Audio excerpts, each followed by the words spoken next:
Thanks for the response. And I want all of you to keep this energy flowing, right? Okay, so the next question to all of you. How many of you have used AI? Any form. It could be chat GPT, automations, agents, doesn't matter. Just say I in the chat. And if you have not used it, sir, just say no. Wow. So we have an audience which is highly yes. Okay. Kumari Sima is no. But I think majority of the people are amazing. Yes, everyone. So how many of you have spoken with an AI? You can just put I in the chat window. How many of you have spoken with an AI? If you have not, you can just say no.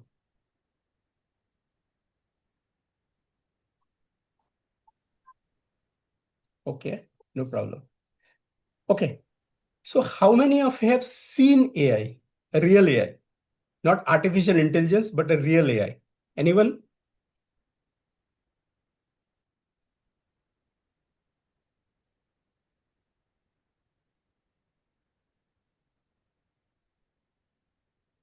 Okay, so ladies and gentlemen, boys and girls, I am AI, not artificial intelligence, but Anand Iyer, and I am the MC for you for today's session. So before I give you an introduction, I would also like to introduce my co-host, Sakshi Sehgal. So she also will be the MC along with me in this wonderful forum where we are going to delve more into the depths of AI. Right. So before that, let me quickly give a quick introduction about myself.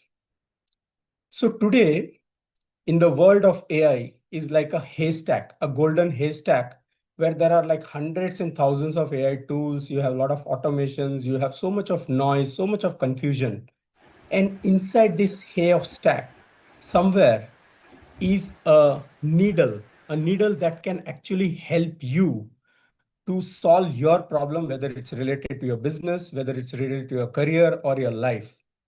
So I am a AI coach who helps you to find that needle where you don't have to dig, where you don't have to become like you don't have to spend hours and time. So I help you in terms of getting clarity in terms of AI, how to use AI, how to integrate it with your life and business. So I'm Anand Iyer. I'm founder and CAIO, Chief AI Officer of AI Squared, which is my startup. And I would like to welcome each and every one of you from the different parts of the world to the amazing session that we are going to have on the age of AI. Now, please don't ask my age. I'm not going to reveal that. Probably you'll have to guess that because as I told you, I am AI, right? I'm not going to tell my age, but we are going to deep dive. And now I would invite my co-host, the amazing Sakshi Sehgal, to introduce herself. Over to you, Sakshi. Hi everyone, I'm Sakshi. Thank you, Anand, for giving me the opportunity to speak.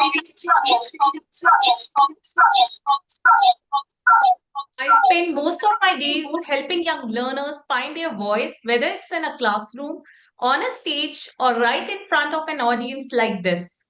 And today is especially exciting because we are diving into something that's not just changing how we speak, but expanding what we can create AI. We have people joining us from all over the globe. So let's make this interactive, engaging, and yes, let's have some fun with AI. Over to Anand.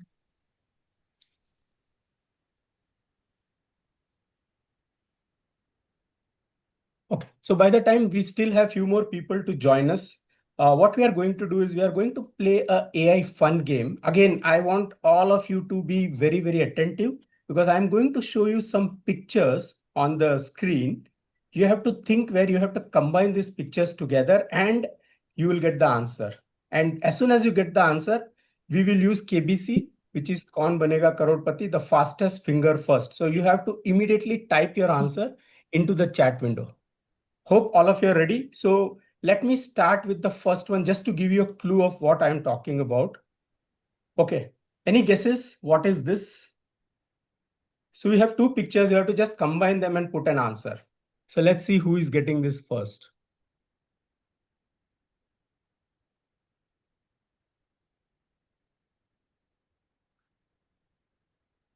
Wow, Vikram, you are the first. No, I think, yeah, we have, okay, Gopinath, who was the first. So it is a chatbot, and this was easy. So this was just a first one so that you all get to know. Yeah, this is a chatbot, right? On the left, you have chat, on the right, you have a bot. So chatbot. Now, ready for the second one? Ready, everyone? Okay, we are going for the second one. This is something which all of you should be able to guess, not very difficult. Let's see how fast you can guess. You will have only 5 to 10 seconds because obviously we want more and more people to join us before we start the conclave. Okay, amazing. We have lots and lots of energy in the room. Yes, it is not box eye. It is actually open AI, right? You can see on the left, you have open, and then on this right, we have I. So you now get a hang of what we are talking about, right? So this is open AI. Amazing. So let's now be ready for the third one.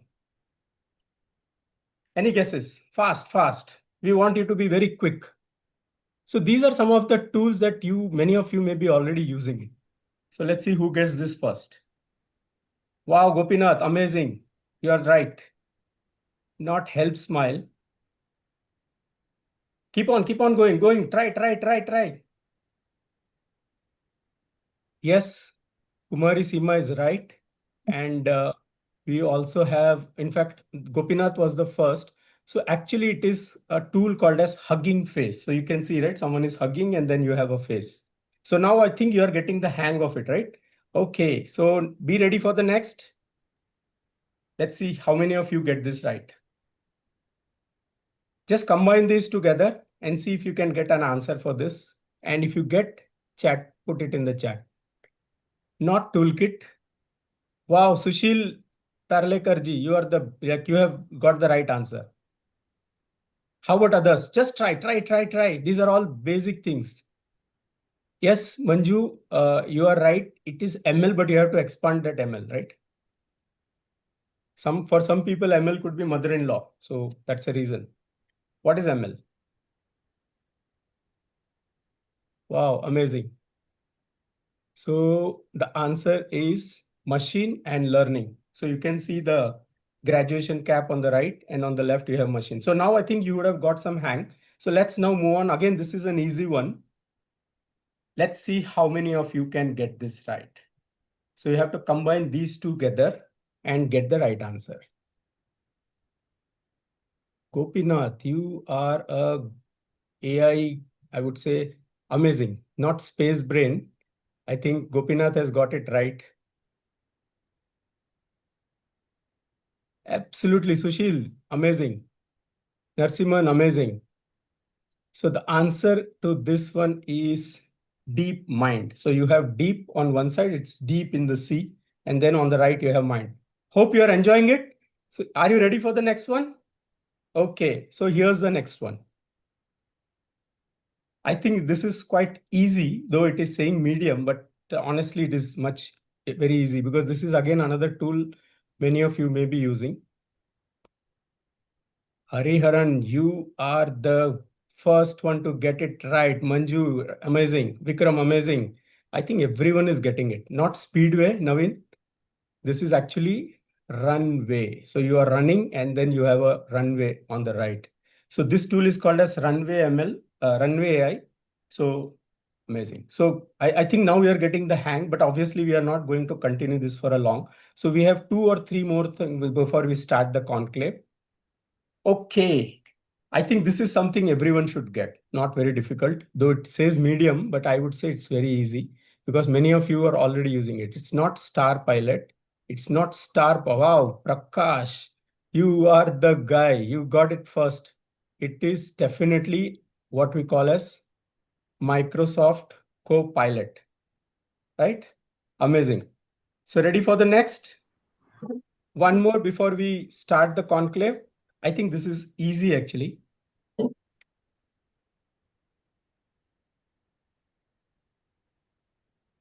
Let's see who gets this first. Okay. Sushil ji, you are very close but not right. I think Anand Sridharan is the first guy to get it right. So this is a tool called as mid journey, because you are in the halfway point is mid, and then on the right you have journey. Okay, so the last puzzle for now, we will have this when we are transitioning during the presentation, but this is the last one for now. I think we have more than 69 people who have already joined us. Okay, so last one before we stop this for now. Let's see how many of you get this right. Slightly difficult, medium.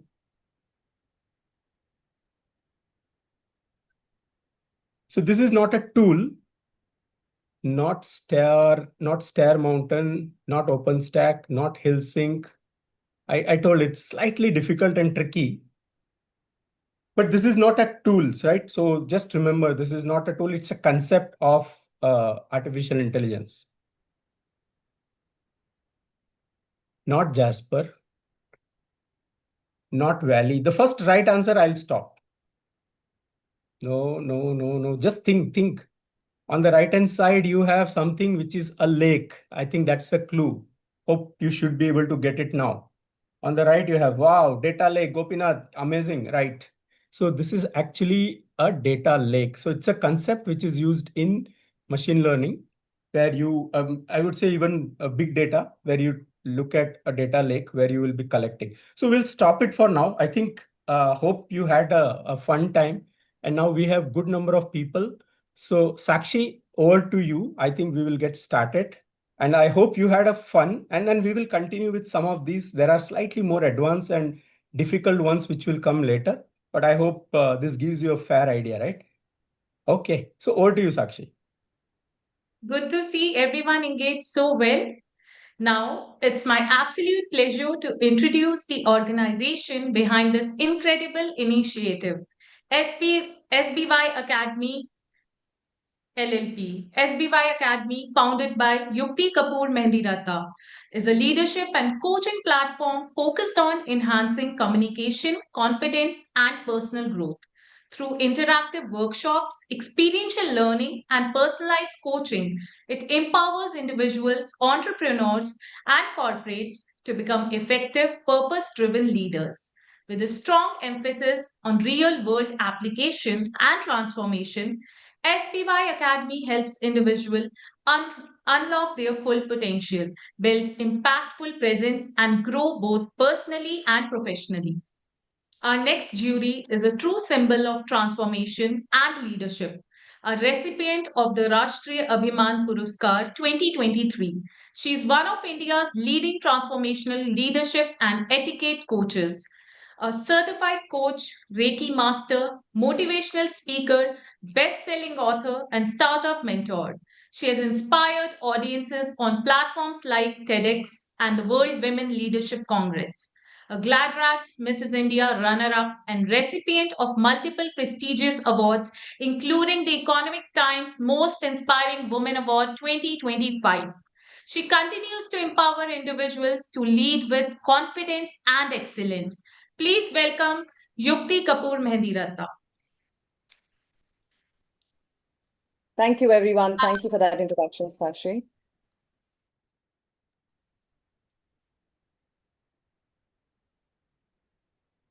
Show some more love and heart for our coach Yukti. You can use all the emojis, whatever is there at the bottom of your screen. Amazing.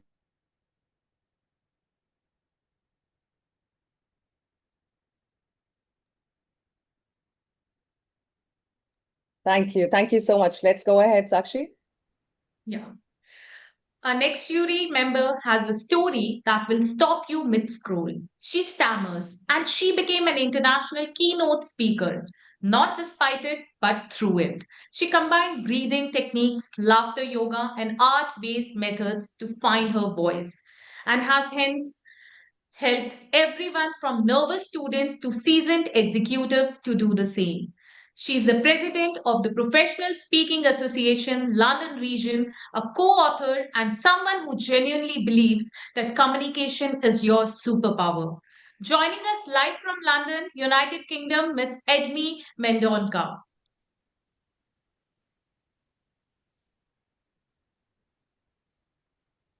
But she is from Goa, India. So that is the pride.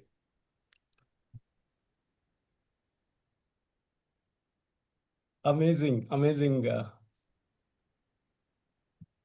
Okay, so now I have the pleasure of introducing our third jury. So first, let me spotlight him because after ladies, you have a gentleman.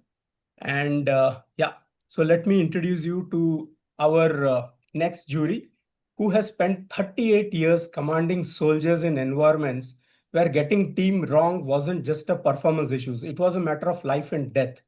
He brought that same battlefield discipline into boardrooms across Fortune 500 companies, Mercedes, Wipro, HDFC, Pfizer, Deutsche Bank, and many more, and has since helped leaders build high performing teams in 90 days. No burnout, no politics, just results. He holds the Certified Speaking Professional Designation CSP, one of the highest in the world and amongst the only two ever awarded in India. So please welcome from Mumbai, Brigadier Sushil Bashil. Thank you, Sushil ji. Thanks for you to join us on this amazing occasion. Jai Hind. Thank you. Thank you very much. Yeah. So I would request now Yukti to welcome the crowd. We have now more than 77 participants joining from multiple countries. So Yukti, over to you. Just welcome and then we'll get started with the speeches. All right, thank you so much. I was so waiting to do this for some time now. Thank you for being a part of Public Speaking Conclave. This is our 11th edition. And honestly, if we say that time flies, I think it has flown at a speed which is unimaginable for me. Because when we started Public Speaking program, to my mind, I thought it's just, that one batch. Let me just put some stuff together that I have known and learned over the last 350 odd events that I have hosted and spoken on various platforms. What are the mistakes that I have made? What have I learned and stumbled over some deep insights that I can put out and make the journey easier for people? So that's how it started. It started about 4 years back. And when I put the first batch together, it was just one quick message that I had put out in the tribe saying, I want to put together my learning and understanding on public speaking. Would you be keen to join? And we got a full house. And after that, we just set the ball rolling, one batch after another. Today, we have come together to celebrate our 11th EPSM batch, Executive Public Speaking Mastery. So please put your hands together for this batch of 5 very powerful leaders who have now transformed themselves into impactful speakers as well. Let me tell you that each one of them have accolades that will take us a while to cover. And so we are choosing to be very specific about how we will bring them in for this speech. But learning public speaking doesn't just enhance your confidence. It also enhances the confidence of people you lead. They look up to you in more ways than one. And sometimes it might not be such a challenge to be able to speak well in front of your teams because, you have that authority, you have the position, it gives you that confidence. But they do look at you in terms of everything that you do and wherever you show up. How do you carry yourself with the seniors around? How do you carry yourself with external stakeholders? How are you when you put up on that stage as the voice of the industry, the ambassador of the organization? You see, what comes as a challenge with leadership positions is the spotlight.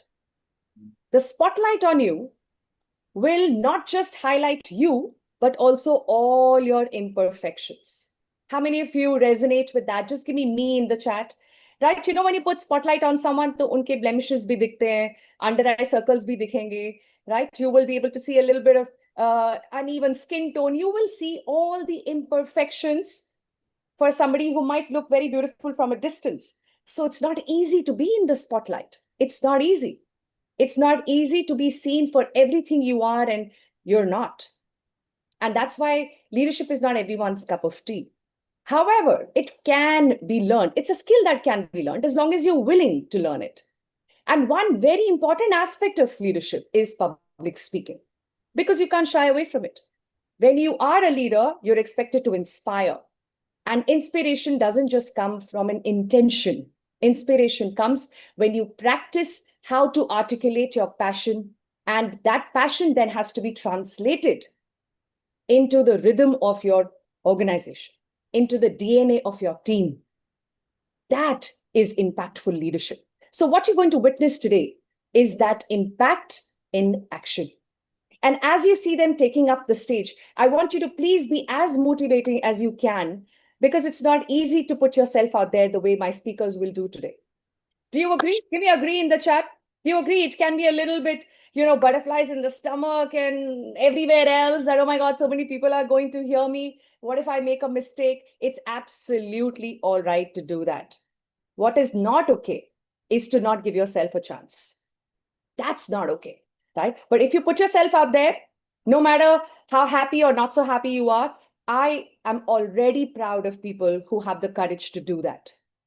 So before I hand over the stage back to my MCs, who are also the graduates of this program, by the way, Anand and Sakshi, I'm so proud that they are MCs today, adding to their portfolio of being a speaker. And you're seeing how they've started and already set the ball rolling and brought in the energy, right? So they were participants of previous batches.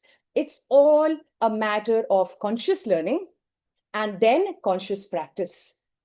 Because public speaking is a skill that is not limited to any theory. It is a function of how much you practice and how much courage you develop to put yourself out there again and again and again. So once again, thank you so much for being here with us. What you will be taking back is not just insights on public speaking that I intend to share with you along with Edmi and Sushil. You will also get some more insight on AI, that being the theme of our conclave this time. And most importantly, I'm hoping that you go back with some more courage to give yourself a chance to become an impactful speaker as you see my speakers in action today. Thank you so much once again. Let's get the show started. So thank you, Yukti. In fact, I had the fortune of being, I was fortunate enough to be part of Yukti's first EPSM batch. And I'm also very proud that I dropped out of that batch and completed it the second batch. So now I am in the leagues of some of the top founders in the world who have dropouts because I could not drop out from a college or my post-graduation. You're Right? not setting the right example, but okay. I will let you go with that. Okay, so first and foremost, we have an amazing person who is going to be the first speaker that we have.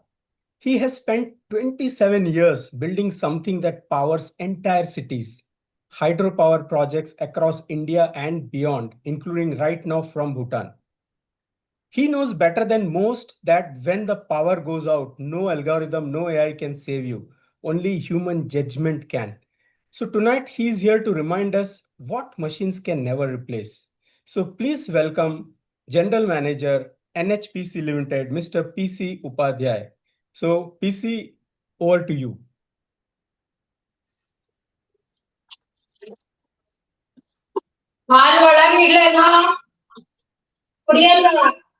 Sorry, I think people will have to go on mute, please.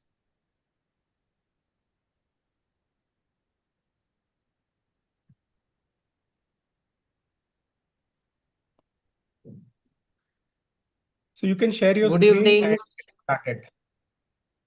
Good evening, respected jury members, organizers, and my dear friends.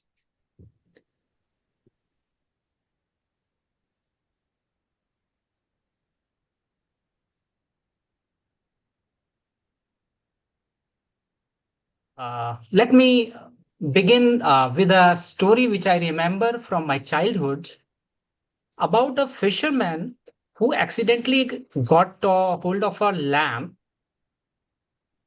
which, when rubbed, a genie suddenly appeared.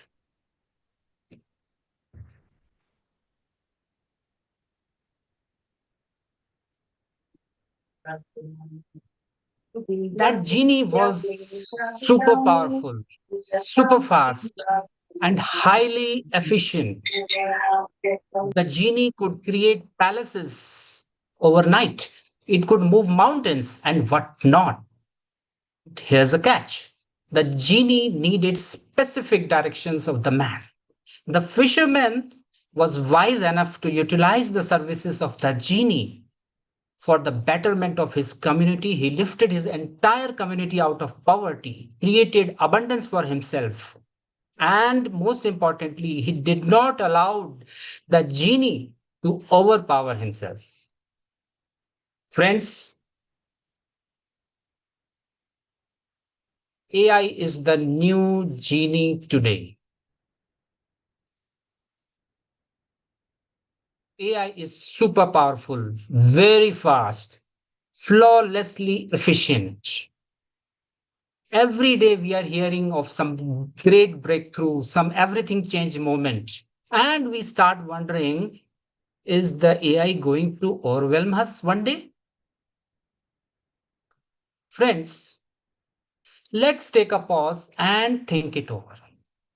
While we are seeing AI evolving every day at a breakneck speed, what are we doing?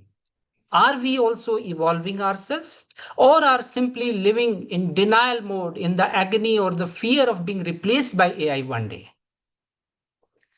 Friends, just remember, AI is a creation of a human mind only, and it will always need the human wisdom and creativity to drive it through his journey of working for the benefit of the humankind. So, friends, today the topic of my speech is human skills that will never become obsolete. And I invite you all to join me in our journey of Mecca, MECCA. This symbolizes the 5 core human traits that are irreplaceable by AI. Let's start our journey with our first stop with M, the moral judgment part. The human being have that specific ability to decide, to consider the morality and ethics of a situation. Every now and then we are faced with situation where we have conflicting views of justice, mercy, morality, social benefit, and to decide what's right and what's wrong is the unique ability of a human mind. Far from being replaced by AI, this ability will increasingly be relevant and very important to guide the AI journey for the benefit of human society.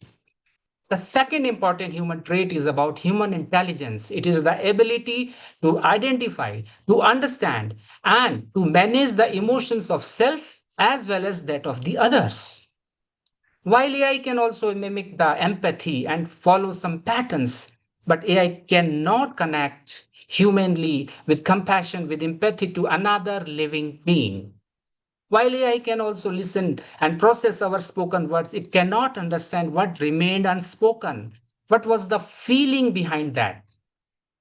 That's saying the meaning between the lines. Just think of a mother who simply by listening to the cry of her baby can understand where that cry is emanating from. Is it fear, or is it anger, or is it pain, or is it hunger? That no AI can replace. Then the third important trait is about critical thinking. It is that ability which allows the human mind to analyze a situation, evaluate it, and take a considered decision based on the context and the perspective. While AI can analyze lots of data and it can tell us what can be done, and it can even do it. But should we do it is the answer a human mind will have to give. For example, consider a factory manager who gets a feedback from his AI tool that he needs to fire 15% of his staff and save 50 lakhs per annum something in annual salary budget. But the human mind will question, should we be doing it at this point of time when there is already a skill shortage in the market? Or what will be the impact on the morale of the workforce? Or should we even do it at all rather than retraining them for improving the efficiency of our organization? So, this critical thinking ability sets humans apart, which no machine learning can mimic. The next important human trait we will discuss is about creativity. Creativity is that spark in every breakthrough and every invention. Creativity is about creating something new out of nowhere, something out of something which is unheard or unseen. While AI can also create things seemingly new out of the available data, but creating an entirely new thing is the specific domain of human beings. Just consider giving your AI tool a prompt saying, create portraits Picasso style. So AI will generate one seemingly new portrait out of maybe 10,000 available with it. And it will look good and it may also sell for some $1,000. But when Pablo Picasso creates his art out of his feelings, his pain, the lived agony he suffered during the wars of his time, that creates the masterpiece and it sells for millions of dollars. So, friends, the inventions and discoveries will always remain human domain because AI cannot feel the pain and sufferings which drive these emotions, nor can it feel the joy and passion of creating something new. Friends, the last human trait which we will discuss today, there are so many, is about adaptation. Adaptation is that property, that special ability of a human mind to convert challenges into opportunities. This is the ability that has seen the humankind not only survive, but evolve, prosper, and develop. The situations like war, COVID, which were totally unpredictable, presented us with new challenges which we were able to navigate without any predefined set of instructions. That's the beauty of the human mind. So, friends, these 5 important human skills which we must see and understand that these are never going to be replaced in the age of AI. This is corroborated from the World Economic Forum report of 2025, which lists out top skills that are in demand by the employers. And a glance of it, it will show that these are the special human traits which we are discussing. They are very much in demand. So, I present 3 ideas for promoting these core human traits in the age of AI. First, we need to transform our education system to focus on these core human skills rather than focusing simply on STEM, science, technology, engineering, and mathematics. We need to invest in developing empathy, persuasion, communication, and all leadership skills, which are core human traits. And we need to create platforms for nurturing the innate human creativity and innovation. So, friends, while AI Genie is already out, what we can do is to follow the wisdom of that fisherman. Use this AI to create the abundance for us, especially for those who have earlier missed the benefits of the industrial revolution and the IT revolution. This is the time not to fear the AI, but to have that confidence in our human traits. As Oscar Wilde has said, the ordinary riches can be stolen, real riches cannot be stolen. In your soul are infinitely precious things that cannot be taken away from you. So, friends, let's make humanity our greatest asset in this age of AI. Thank you very much. Thank you, PC Upadhyay ji. It was an amazing presentation. So the key takeaway from this is one is Mecca. Like these are the 5 traits which will never go away. And you also have a tick out of TikTok because TIC, this is what you were talked about in terms of how to do it. So I will now request Yukti to give a feed forward because in EPSM, we don't believe in feedback because that's something which is regressive. We believe in feed forward so that it can help PC Upadhyay in improving how he can do better. So over to you, Yukti. Thank you so much, Anand. Just to elaborate a little more on what Anand said, a lot of you here have heard of the word feedback. How many of you have not heard of feed forward? Just say me in the chat, please. Have you heard of the term feed forward? If you haven't, I'll take a minute to expand on that. Yeah, Piyush, thank you for confirming. Yeah, okay. Anand, Kiran. So feedback is the feed that you get on what you did back then, right, Piyush? So you've done something and now there is a feed on what you did back then. That's a feedback. Feed forward is the feed that you need to do what you need to do differently going forward. So which means if you are at this level, what will get you to your next level? That's a feed forward. Now, in this EPSM journey, all the leaders and speakers you will be listening to today have gone through 12 weeks of very detailed learning. 2 hours of live class happened every week. In between the weeks, they were to make one video, which is based on the learning from the previous week. And on that video, they would get a feedback from me every week. But today, as we come together to celebrate their graduation day, because they're all getting graduated today, we choose to give them only feed forward. So the feed forward for you, PC, is the transformation I see in a leader who I met with all the potential to take the organization to the next level, but also the gap of not being able to come across in that manner. It's not the clothes you wear. It is the conviction and passion in what you say. The confidence with which you spoke today is that transformation I'm talking about. The ease with which you were sharing some very important insight on AI. And every bit of it was relevant. You saw audience confirming that the content was really good, right? And this is not just random content. This is a content which you have juiced out of your exhaustive experience in the corporate world. Now, the next level for you, PC, given that you opened very well, so if I just give a little more technicalities to it, there is presence on the screen. You made your presence feel with how you chose to show up today. That's very important, by the way, right? You need to look the part. And do we doubt that PC looks the part?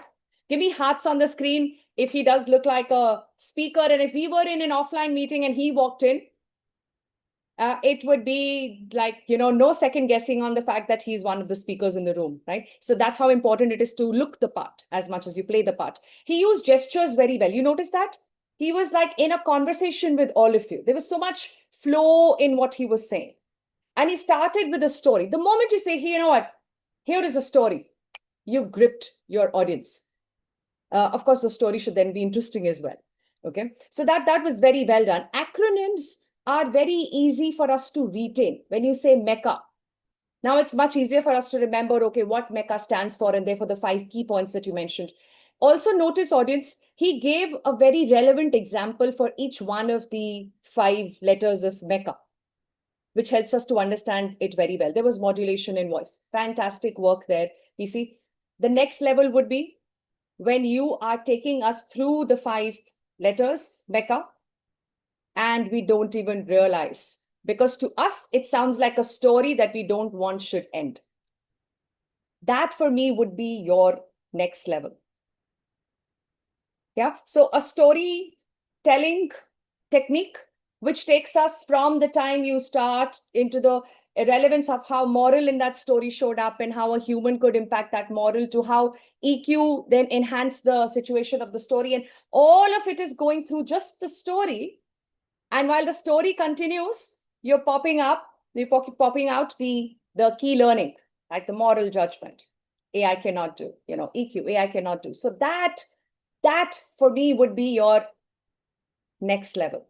And I'm sure we'll get there together as we continue our practice on the Speakers Tribe platform. Well done today. So proud of you, PC. Thanks, Yukti, for the amazing feed forward. And now I would invite Edmi to give her feed forward to for the presentation. So if you have any words, anything which you feel that can take. So I completely agree with Yukti. Really good presentation, excellent slides. Everything flowed really well, especially in the beginning. The genie slides were really, really good. I really enjoyed that. And good tone, good expression. Feed forward, I think, give us the audience, talk to us in the second person rather than we will do this and we will do that. Say you can do that. So it personalizes it for the audience. And then we're able to say, okay, now this speaker's talking to me and I should go and do this. Yeah. And one more thing I would say is use pauses to your advantage. So where you're saying some really important things, you could pause to just let the audience take in what you're saying. But all in all, fantastic, really good. Everything flowed really well. You could really see that you were engaged with the audience and you were able to, talk about your subject in a way that made us feel like you really were an authority and you inspired us. Thank you. Thanks, Thank you. Admi. So I would invite Brigadier Sushil to give his feet forward.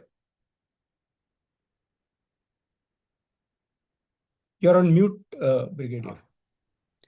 PC, you were absolutely awesome. You kept me gripped throughout.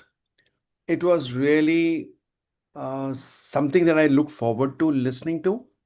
And right from the time you started with that Jenny, it gave me a little hope that I'm going to listen to something new. And you did that because I've heard about a lot of things about how human differ from AI, but Mecca was outstanding. And I would agree with Yukti because she started and she did it so well. There's not much for me to add. But what she said about the story, that instead of coming piece by piece, those 5 silos, if they could be woven together with creativity, which is one of the things that only you can do and AI can't do. If you could do that, that would be certainly the next level. But I really want to tell you that the way you weaved it together, your content was strong. It was very beautifully knitted. But way forward, what I would look forward to seeing there is the feel in it. I still feel there could be a better feeling. That means when I listen to you, you inspire action and they say, let me do this also, or let me learn this. So that is one thing that could push you to the next notch. Thank you so much. Thank you, Brigadier Sushil. So I Thank will you. now hand it over to Sakshi for the next couple of presentation. And in meanwhile, let us quickly continue with our quiz game by the time she takes over.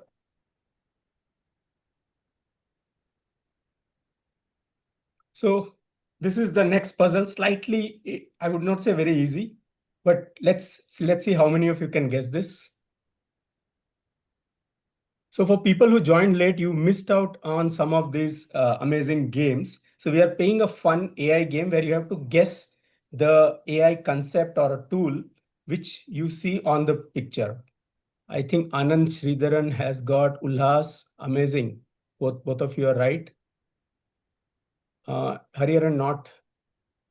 Piyush not brainstorming. Okay, so let me quickly reveal the answer to all of you because it's neural network. So on the left, you have neural and on the right network. And one more before we move on to the next set of presentation. I think this is very, very simple. I'm sure most of you should be able to get it, but it's hard. It can be simple once you know the answer, but it can be hard if you have to guess. Let's see how many of you get it right. Please come on fast. We have to move on to the next presentation. It's hard. Okay, Bipin, I think you are right. It's not a diamond eye. It is actually Gemini. So on the left, you have Gem, and on the eye right, you have I. So Gemini, right? So with that, I will hand it over to Sakshi. Now she will take us over through the next set of presenters. So over to you, Sakshi. Thank you, Anand. Hi, Edmi. I have a question for you. So, with AI increasing information overload, how can individuals manage anxiety while still staying productive? Thank you. Yes, I think stress is such a big thing nowadays, isn't it? We're anxious and we're stressed about so many things. The world is changing, the world order is changing, and then there's AI. So here we are now trying to navigate this whole new world of accessing information and somebody or something that knows information in such a large capacity. So I think three things I want you to think about today. One is, how do you filter the information that you are receiving from AI? How do you regulate yourself, your nervous system, as well as your brain when you're taking in the information? And what kind of actions are you going to focus on having got this information? So number one, how do you filter information? And I'd love to know in the chat how you filter information, because we're getting information from everywhere now. Whether we're reading it, we're on Instagram and getting information, whether we're on ChatGPT or talking to Bodhi. I don't know how many of you have talked to Bodhi, the AI bot. Or if you're going onto Gemini or any kind of AI, how do you filter that information? So filtering happens through focus, because if you are focused, then you can really think about what information am I allowing to come into my mind and what do I decide to let go of? Because with everything that's going on, filtration is really important, and letting go of what is not going to serve you is really important.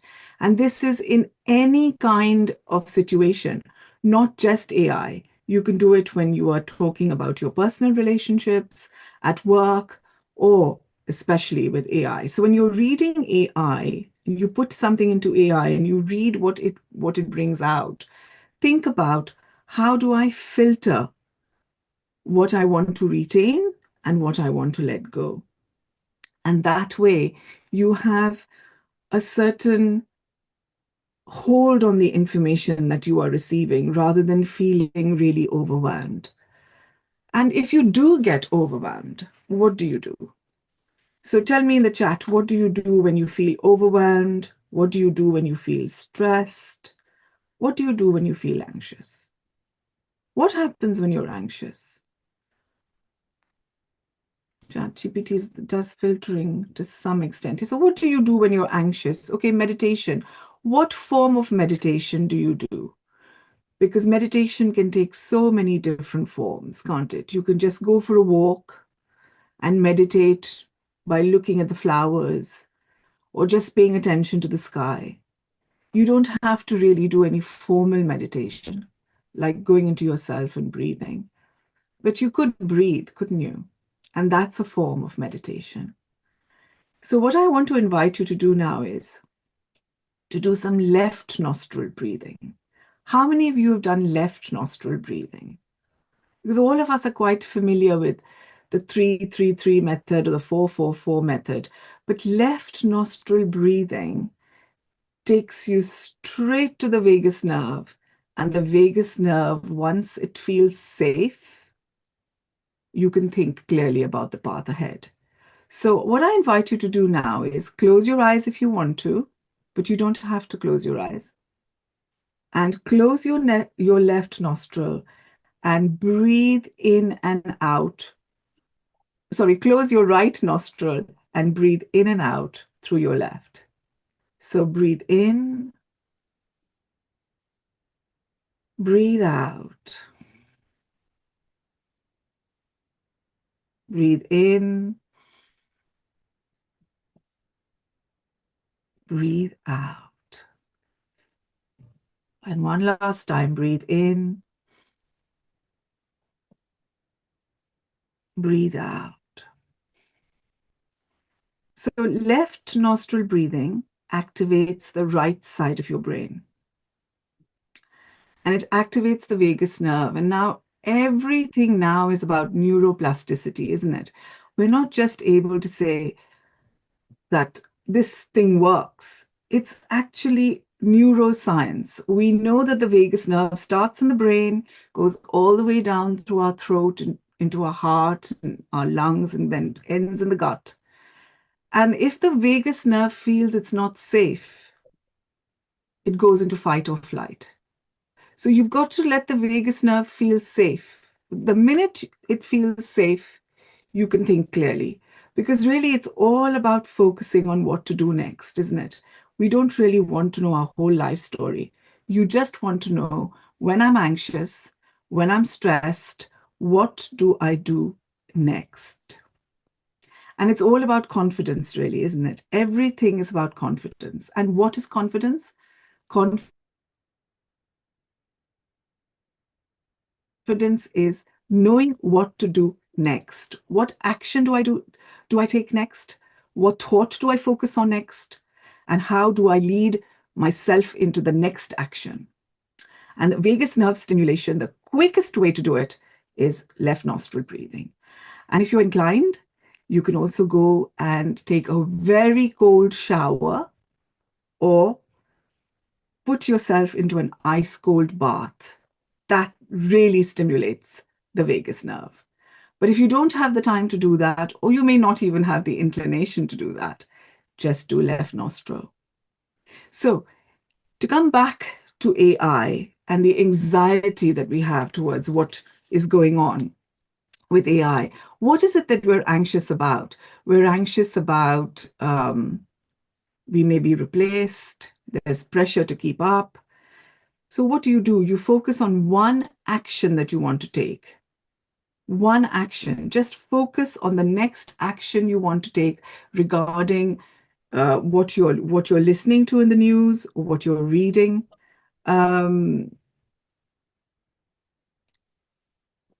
What you're reading or what you're taking in. So I want you to think about just these three things today. Filter what you hear, regulate your nervous system through the vagus nerve and left nostril breathing, and focus on what you want to do next. Thank you. Yukti, I hope I didn't go over time. Oh, no, you spoke so well. I wish we could just let you keep talking and sharing more about this. It's so relevant. Thank you, Edmi. Thank you for keeping it so crisp. Over to our MCs. And quick comments if you have any questions for Edmi. I'm not sure if you can pick it up now, but she can definitely respond to you on the chat. So if you have any questions, put it out. And if not, let us know what are you taking away from this session. Very insightful. Thanks once again, Edmi.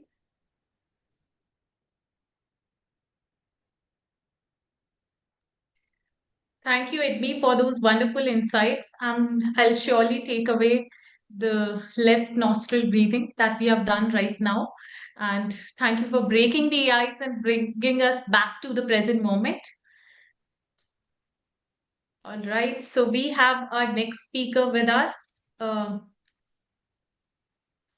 Imagine spending 25 years chasing people who hide money for a living through offshore accounts, shell companies, and state owned oil trails. Our next speaker has done exactly that. He's a forensic accounting professional who has followed the money across borders and boardrooms. Tonight, he's flipping the investigation around and putting AI itself in the hot seat. From Qatar, lead investigator, corporate fraud, Mr. Abraham Qureshi, who is going to speak on Thank the you. topic AI and us and who's really in control.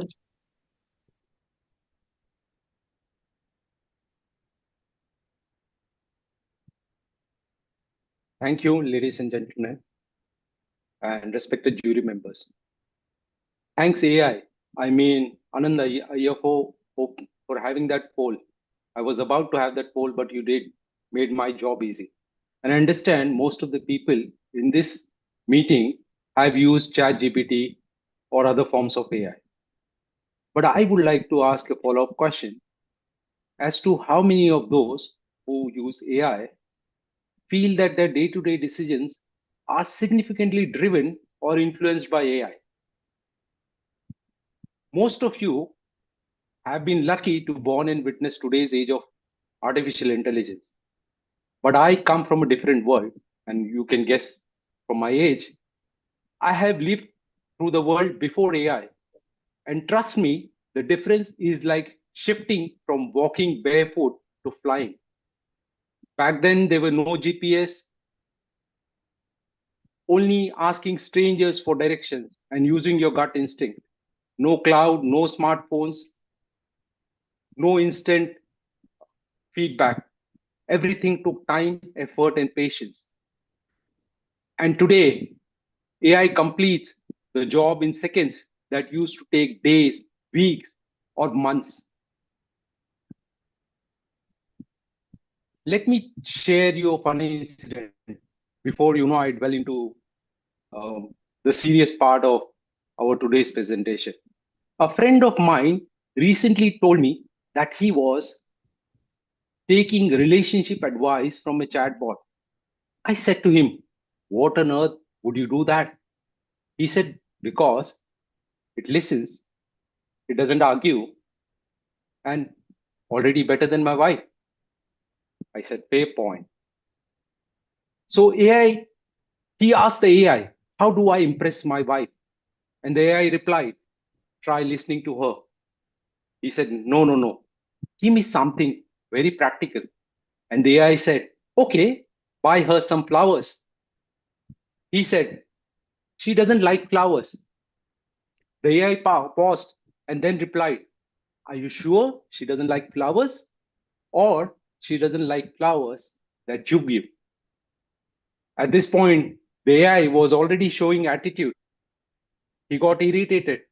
My friend got irritated and typed, "You don't understand my wife." The AI replied, "So nobody understands wives. I can only give you suggestions." Now the AI is speaking the universal truth. My friend tried again and said, "Fine, fine. What should I do?" The AI said, "Apologize." My friend said, "For what?" The AI replied, "I don't know, but statistically, it's safer to apologize even when there is no mistake." That's when my friend realized that AI was not giving advice, it was giving survival strategies. And the funniest part, the next day, he actually brought flowers for his wife, not because his wife wanted them, but because AI told him to do that. Good evening, ladies and gentlemen. This is where we are. We are not afraid of AI becoming too intelligent. We are afraid of AI becoming too much like us. And so the real question tonight is AI or us? Who is in control? For thousands of years, humans have been the smartest species on the planet. We built tools, machines, cities, and civilizations. We created languages, logic, and laws. Machine first replaced muscles, and now they are replacing mind. And this is far more profound than the Industrial Revolution. The entire transformation changed how humans work. The current one is changing what it means to be human. But today, we have created something that can write essays, diagnose diseases, predict patterns, drive cars, and sometimes argue with us. AI has the speed, memory, processing power that no humans can match. But the truth is, AI has the intelligence, but it doesn't have the intent. AI has the power, but it doesn't have the purpose. It has the knowledge, but that part still belongs to us. Because purpose isn't coded, it is chosen. Wisdom isn't downloaded, it is lived. And intention doesn't come from algorithm, it's come from the heart. Let's be honest, AI makes life easier. It finishes our tasks, it recommends us movies, it chooses our route, and it even suggests what to eat. And convenience is addictive. And slowly, without even us noticing, we have started to outsource not just our tasks, but also our thinking. We stopped remembering our phone numbers. We stopped reading full articles. We stopped our creativity in making presentations and assignments. And one of the example is before you. I've created using the AI. We have even stopped drafting emails. I recollect a time when I used to draft emails. I still draft the emails, but what has happened now is even if I have draft email, I've started doubting myself, and I said, let AI check and do the, a final check before I send it out. So that confidence is slowly losing out of me. So everything I'm doubting. Definitely AI comes with suggestions and sometimes mistake, but then the confidence with me is slowly starting to get eroded. So already stopped making the small decisions that we used to make earlier before the advent of AI. And when we stop making this small decision, we risk the ability to make big decision. And that's where the emotional danger lies. We become too comfortable and we stop being conscious.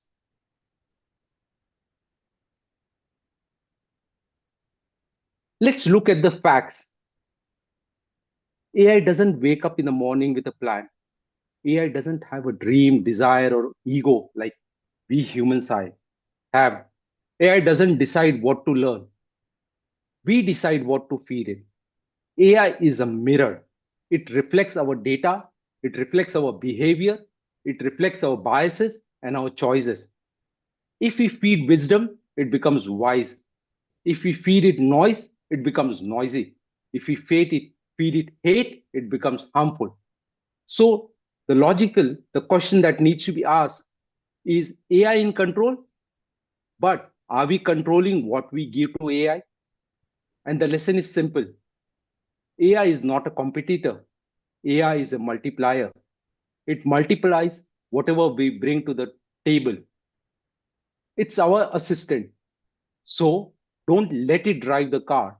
You be on the driving seat and take the full potential of the AI to run your work efficiently and make meaningful decisions.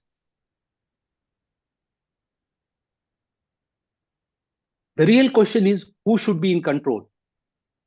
AI is powerful, no doubt about it. But power without direction is meaningless. We humans bring values, ethics, empathy, creativity, judgment, and responsibility. And what AI brings is speed, scale, precision, memory, efficiency. And together, we can do extraordinary things, but only if we sit in the driver's seat.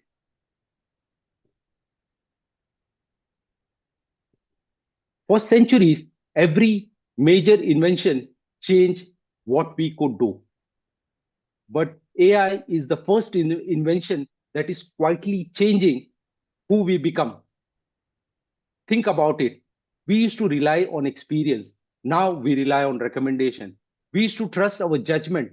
We trust on algorithm. We used to ask people for advice. We ask machines for certainty. And slowly, something subtle is happening. We are outsourcing not just our tasks, we are outsourcing our confidence. We tell, we depend on apps to tell us when to sleep, what to watch, what to believe, what to write, say, or decide. And the danger is AI will overpower us if we keep this behavior. And the danger is that we will start underestimating ourselves and depending on AI to give us answers. Because the real competition is not humans and machine, it's human versus human who have stopped thinking.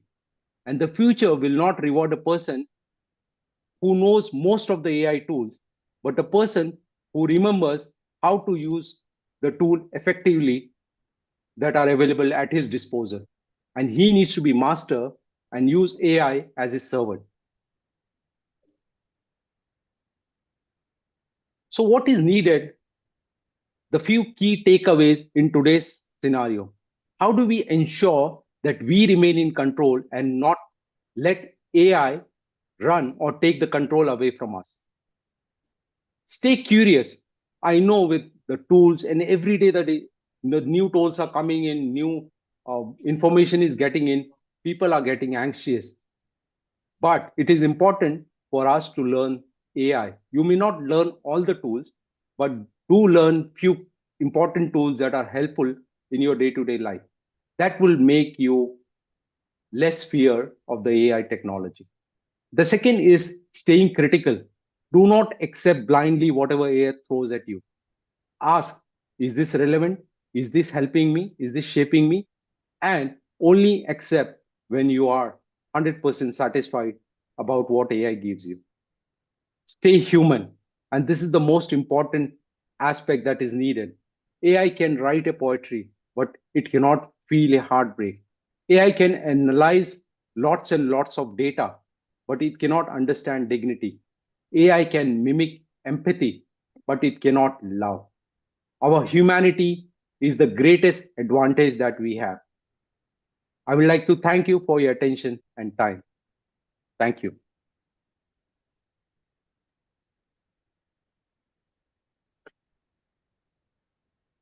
Thank you, Ibrahim, for such an engaging presentation. I'll definitely carry forward your message to stay curious and think critically.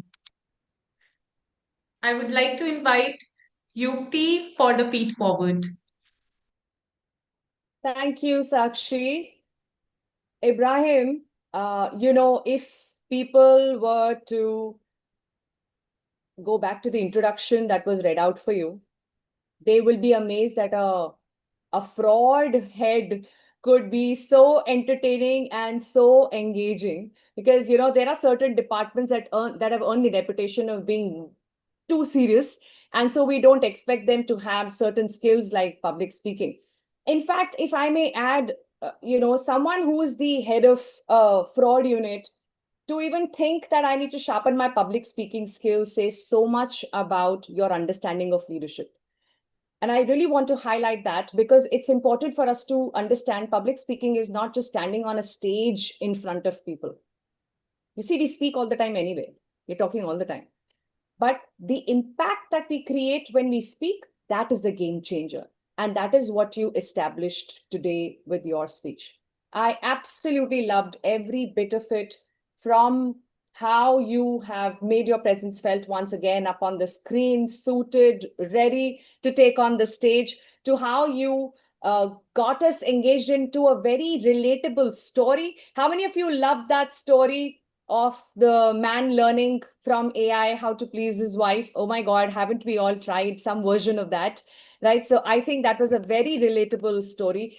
And I think what you have established very clearly is the red flag.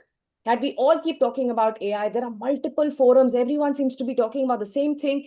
And we come back from it wondering, humne kya naya sikha abhi? Same thing that people are talking about. So I'm curious to know, what is your takeaway from Ibrahim's speech? Because remember, when you sit and take away something from a 10-minute speech, you should remember that the person who's put it all together in 10 minutes have done 10 hours of work to make this happen. So leverage on that work and tell me, what is your takeaway? I see somebody named Director on the screen. I would love to know in the chat. Piyush, what have you taken away? Madhu, Bijal, Manju, thank you everyone for being here. I see some of the people from our tribe here, meeting them after some time. So good to see you, Ulhas. Kashish, what has been your takeaway on the topic? And while you share that, from public speaking standpoint, Ibrahim, body language, very comfortable, good gestures used. I've always pointed out facial expressions for you. You managed it very well this time. Okay, it did feel like a conversation from the start till the end.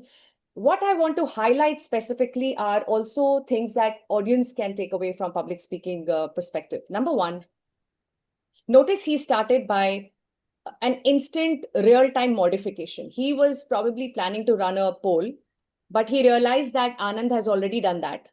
So he quickly changed it to another opening. That is a very important quality of a leader and a speaker, thinking on your feet and making those modifications, which was pulled off very well, Ibrahim.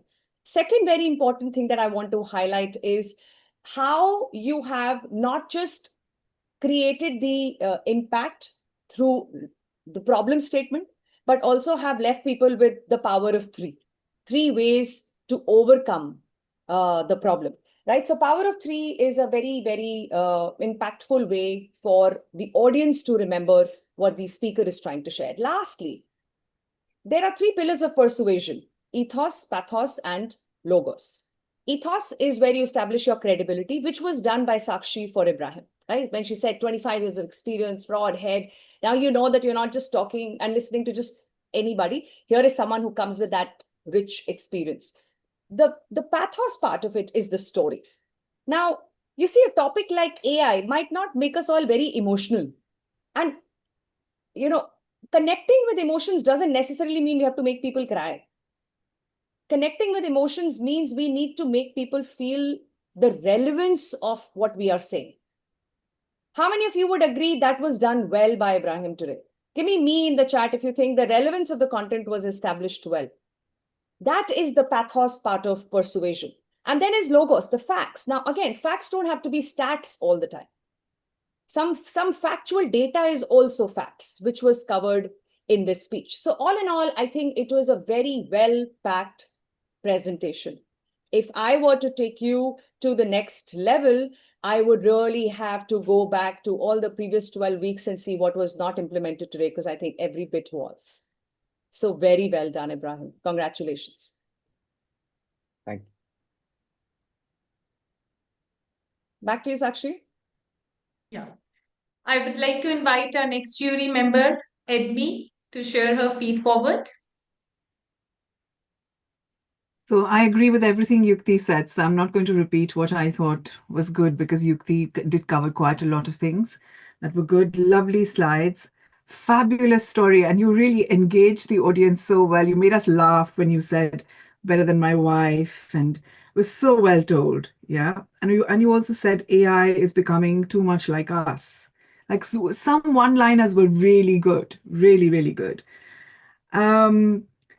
So feed forward, I would say, okay, before that, I just want to say outsourcing our confidence. You said we are not only just outsourcing, we are outsourcing our confidence.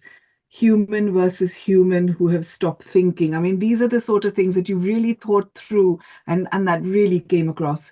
You were dressed well, you looked professional, you look like an authority, and we are looking up to our speakers to make sure that they are going to inspire us, and you looked the part. And you spoke the part as well. Feed forward, I would just say, really pay attention to detail, because I think there was one slide, machine thinks faster. The spelling of faster, I think this is just a mistake, okay? You probably omitted the S. And it's a small thing, but just pay attention to a little bit of detail moving forward, because we look up to you, and your slides have got to be who you are, and you are this authority. And then one of the slides was very busy. So maybe you could have more pictures and have, talk more rather than have a busy slide. Now, online, that's really good, because we are looking at the slides online. But when you are present, then you want the attention on you. You want the spotlight on you. And yes, you want fabulous slides, but you don't want them to be too busy. So other than that, I thought it was a brilliant presentation. I loved the way that you used rhetorical questions as well. Is this relevant? Is this shaping me? Is this helping me? It really made us think. So fabulous. Really, really well done. Thank you very much. Good Thank you. observation.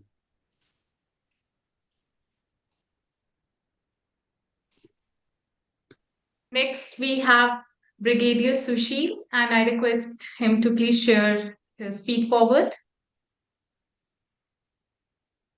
Abraham, I always have the last word.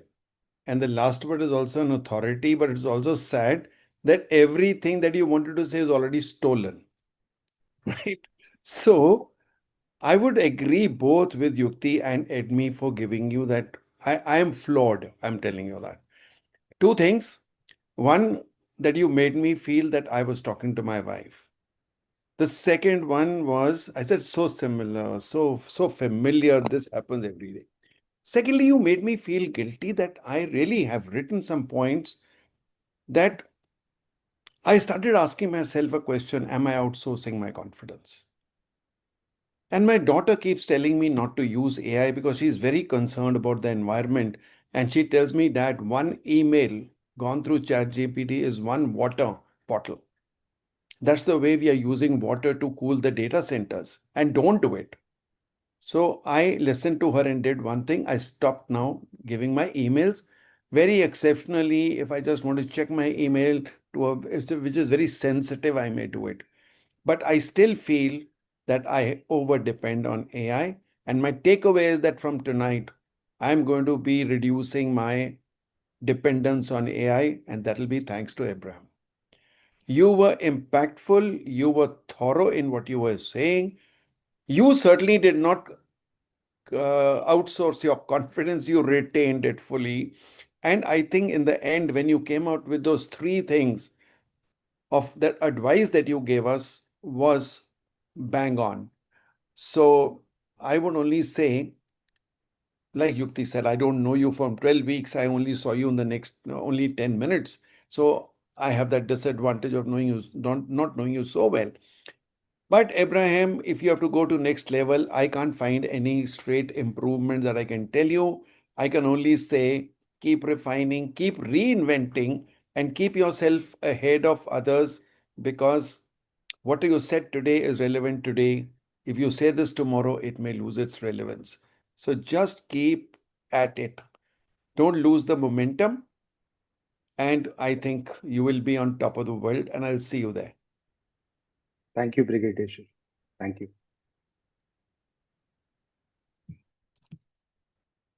Thank you, jury, for the valuable feed forward. We truly appreciate your insights and guidance. Our next speaker is Divan, who has spent over 2 decades shaping the very foundation of how young minds learn. In classrooms, corridors, and the quiet administration offices where the real work happens. She understands education from the inside, and tonight she brings the question that every educator, every parent, and every policymaker is quietly wrestling with. From Bokaro, Jharkhand, Senior Administrative Professional, Guru Gobind Singh Public School, Ms. Hui Shi Hu. And she's going to speak on the topic Ethics versus Intelligence, the AI Dilemma. Hello and good evening, everyone.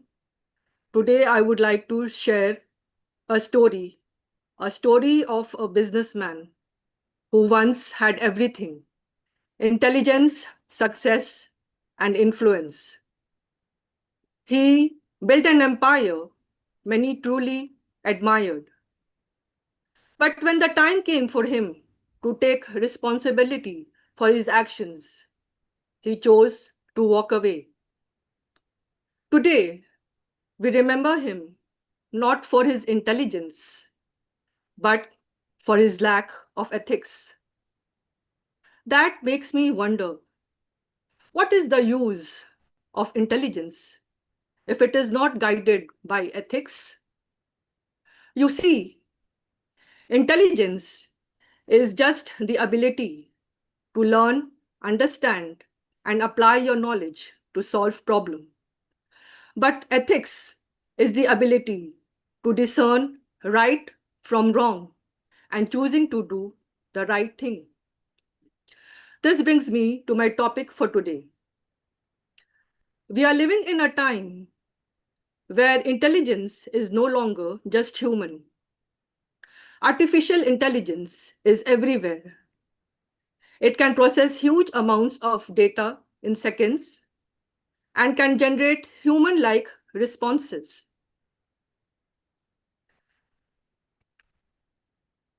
But in fact, ChatGPT alone handles approximately 2.5 billion prompts every single day. This makes me think that around everybody around us are using AI for their work. Let me ask you, how many of you have used AI in some form or the other? It is fast, powerful, and highly impressive. A study conducted by Deloitte in 2025 indicates that around 89% of the working professionals are using AI in their workplace. But the truth is that AI can think, but it cannot feel. It can respond, but it cannot care. It can create, but it cannot take responsibility. The responsibility belongs to us.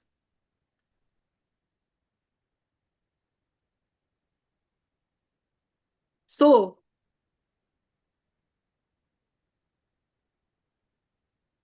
let me take you to a deeply disturbing incident that happened in my school recently. In my 20 plus years of experience, I had never experienced anything like this.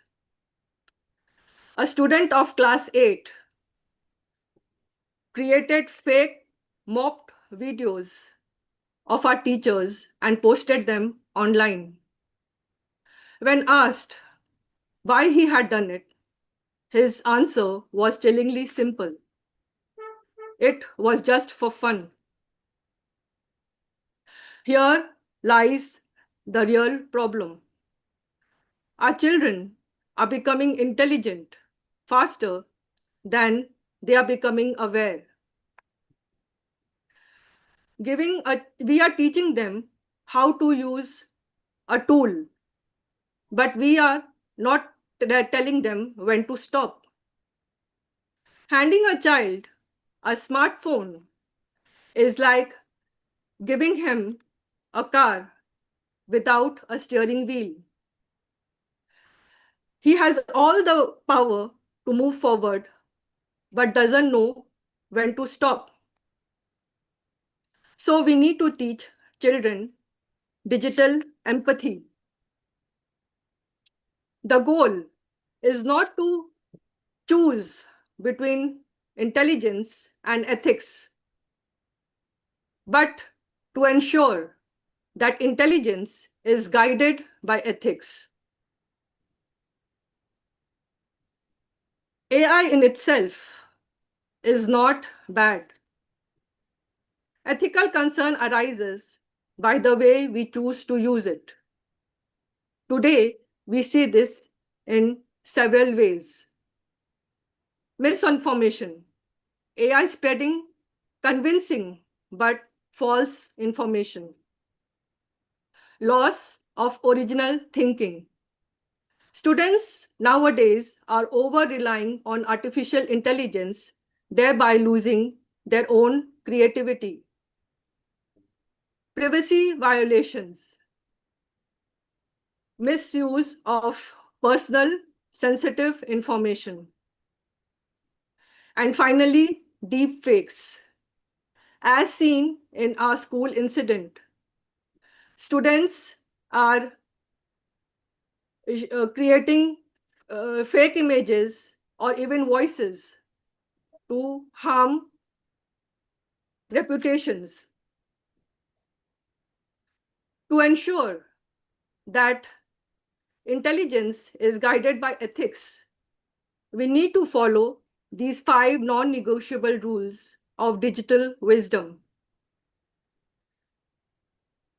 Privacy comes first.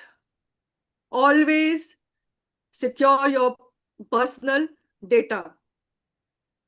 If the data is too private to be said aloud, never share it on a digital platform. Verify before you trust. AI can share convincing but false information. Always cross-check your information, especially related to your academics or your future. Use technology with integrity. Just because you can manipulate content doesn't mean you should.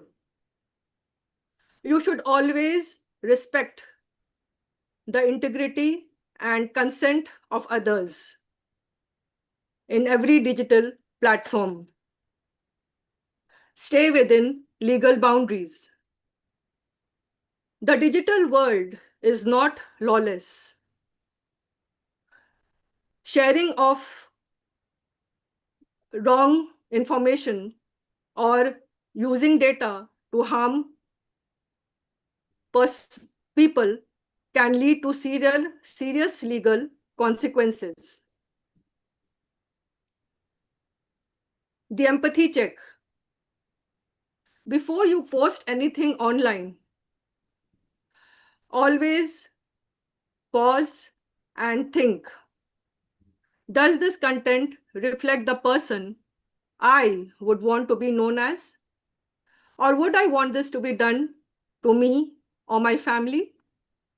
If your answer is no, then the content that you are using is unethical.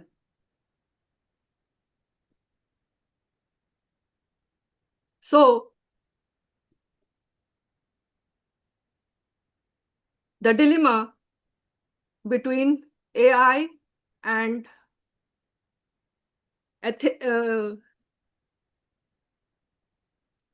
integrity is not a matter to be solved, but it is an ongoing process between innovation and responsibility.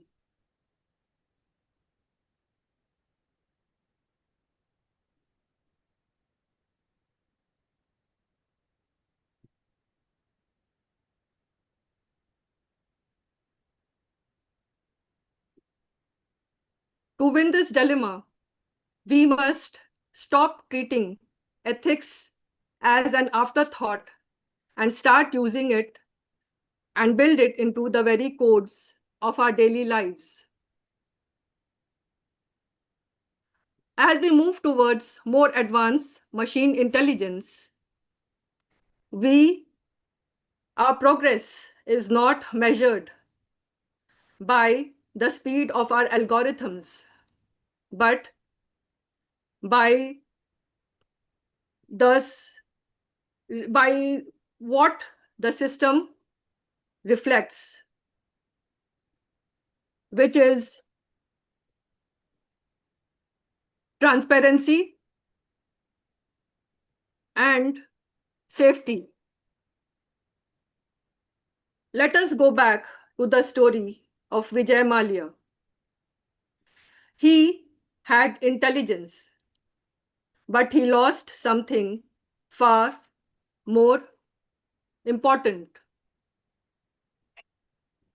He lost the trust of people. In the end, people don't remember you for your intelligence.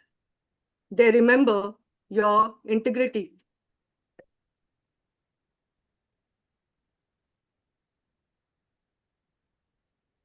So,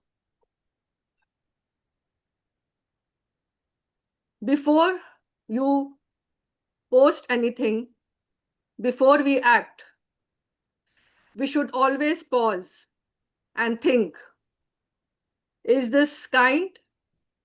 Is this true? Is this fair?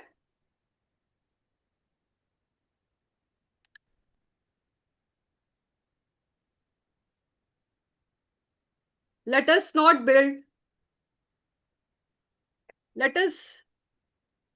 just build sharp minds.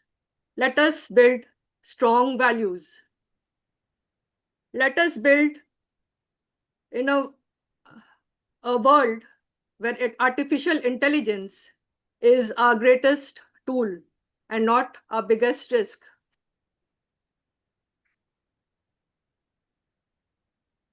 In a world full of artificial intelligence, our greatest tool will always be our human values. Thank you.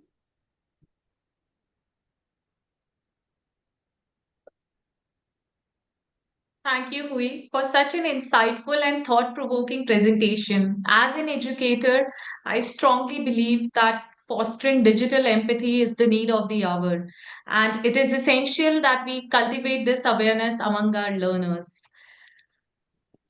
Next, we have our jury. So I request Brigadier Sushil to please share their feet forward. Okay, so I get a chance first now.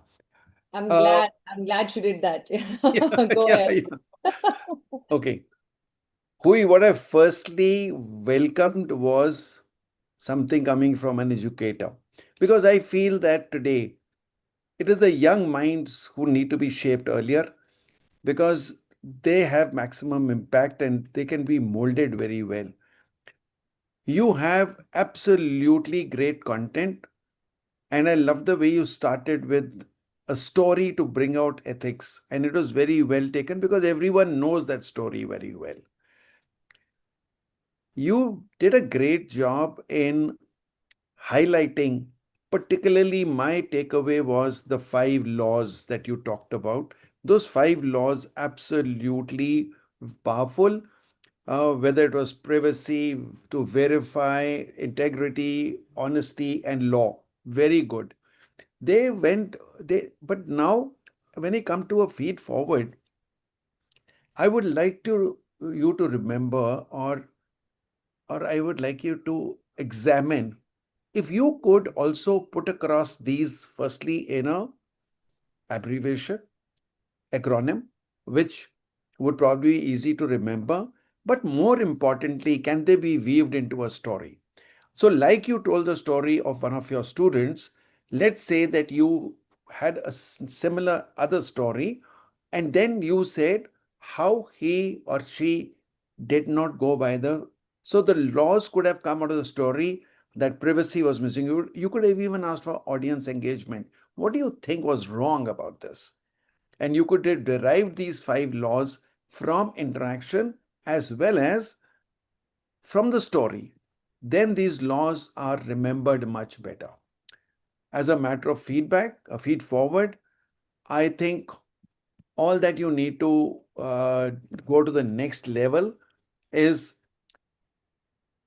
to see if you can avoid some unwanted gaps. Gaps are very good. Pauses are good when they are used deliberately and with purpose.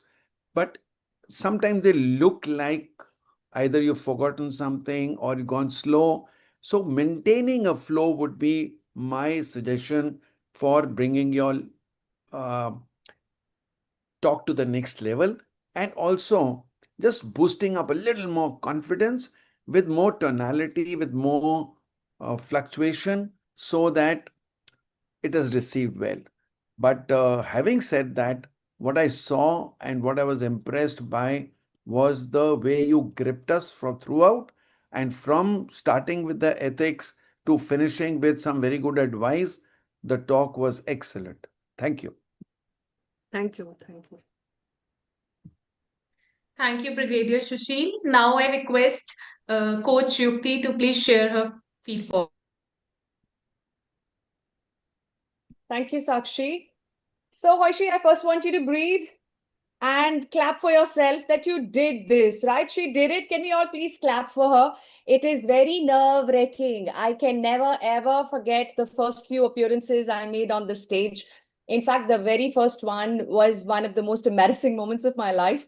And, those are the turning points when you think whether I should ever do this again or should I keep doing it till it becomes easier. It is the latter that helps us to do something meaningful in life, when we choose to keep facing our fears, when we choose to stay out of our shell. So a huge, huge achievement today for you, Hoishi, which people might not be able to see because they have not had the pleasure of knowing you and seeing your last 12 weeks journey.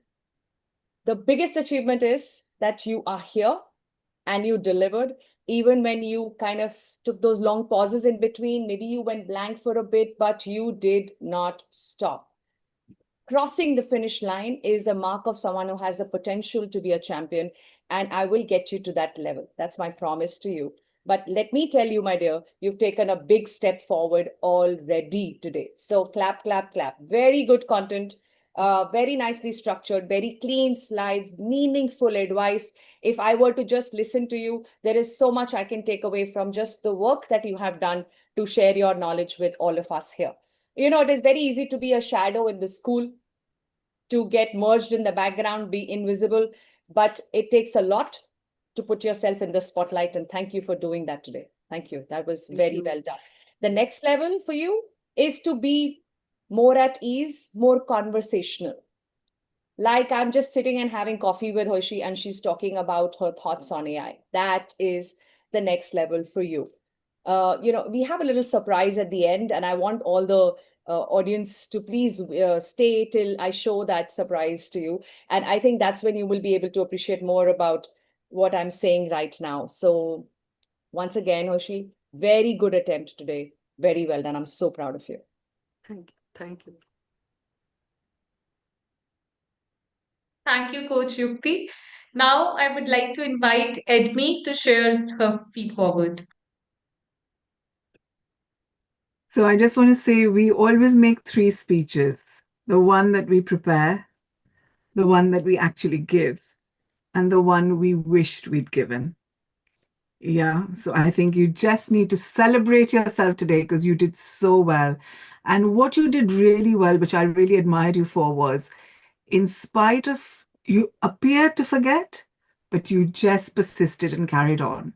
And that is the mark of a leader, where you're stressed, you feel like you're in a swamp, but you just carry on. So really, really well done. You really need to celebrate yourself today because you did marvelously, really, really marvelously. Your slides were brilliant. I love the way that you coordinated machines with humans. That was so well crafted. Some of your one-liners were just amazing. Intelligence is no longer just human. I wrote down so many notes because the thumbprint that you put up there as well. So you really put so much hard work into this. Now, just relax, be yourself, and deliver like who you are. You are an authority on this. You know so much. You talked about deep fakes. The stories you told were so inspiring. They were well connected with a point. Really trust yourself. Believe in yourself because you are the inspiration that you are. And I want you to go back today believing that. Really well done. Really well done. Thank you. Thank you so much. Thank you, Judy, for the valuable feed forward. I'm sure our participants will take these insights forward and grow from them. I request Anand to take over. So thanks, Sakshi. And since we are running slightly behind schedule, so what I'd like to do is, without further ado, I would request the next speaker. So this person has 30 years of building things that last: infrastructure, businesses, growth strategies. He has watched entire industries transformed and has made sure he's on the right side of each shift. Tonight, he's asking one of the most consequential questions of our time. Is AI the greatest gift we can give education or the biggest disruption we are not ready for? So from Bangalore, Managing Director, AKE Infrastructure Limited, Mr. Arun Kumar TS. Over to you, Arun. Arun, just before you start, I'm curious to know, more than halfway through the conclave, are we receiving value? Just a confirmation, quick confirmation from our audience. Give me value in the chat if you're receiving value from all the speakers we've heard so far, whether it is related to public speaking or AI and the insights that you're taking away. Please do keep sharing your feedback for the speakers. Some of you are already doing that. I would absolutely encourage others to do that as well. Whatever you think went well and whatever could be better, the feed forward, we absolutely would want to invite that. So keep that going. Thank you so much. Arun, over to you.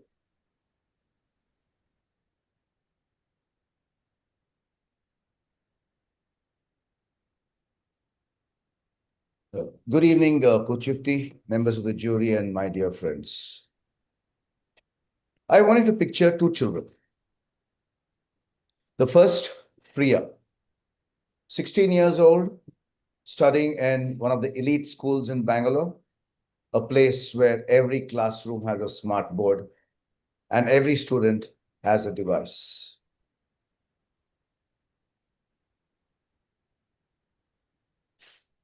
Her parents are both lawyers, sharp, articulate people who raised her in a home full of books and the belief that the world was hers for the taking.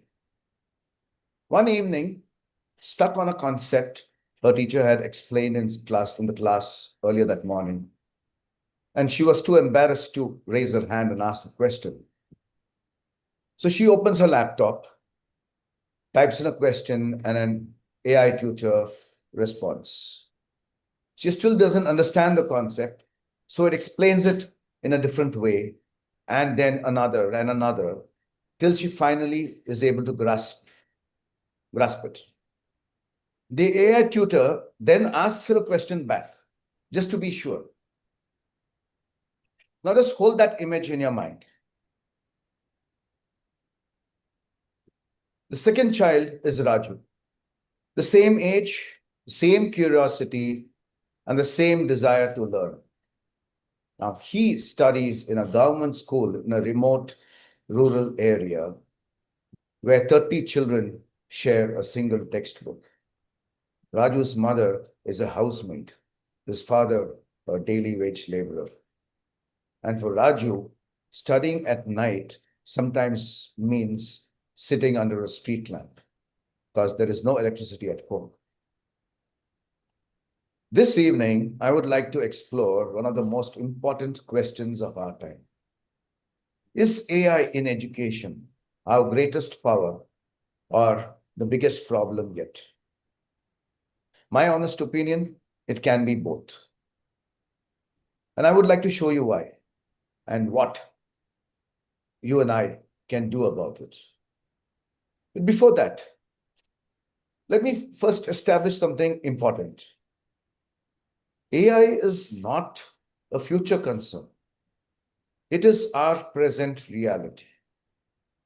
In 2022, when AI had just become mainstream, it could not do simple maths. By 2025, it had evolved and was doing coding work. Today in 26, there are AI models completing tasks in a few minutes, which trained professionals take many days to do. Now, that is not incremental progress. It is an exponential change, and it is already inside our classroom. A recent survey have found that almost 89% of college students are already using AI for their homework. So the question here is not whether if AI will enter our classrooms, because it already has.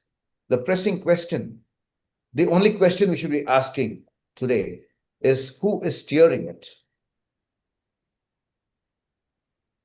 Now you already have met Priya, the girl who stayed up till late night working through a concept. What I did not tell you is what happened after that night.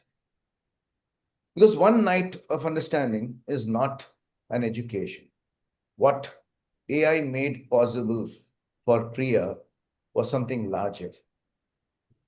A learning relationship that knew and understood her. It knew that she grasped concepts quickly, but needed more time with the application.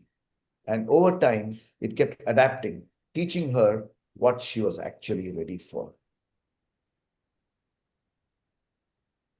Her teacher, freed from the administrative burden that consumes nearly half of every teacher's working day, finally had the time to do what no algorithm can ever do. Have a conversation with Priya on how she saw herself, not just as a student who could keep up, but as a thinker. The World Economic Forum states that almost 65% of children entering primary school today will work in jobs that do not exist yet.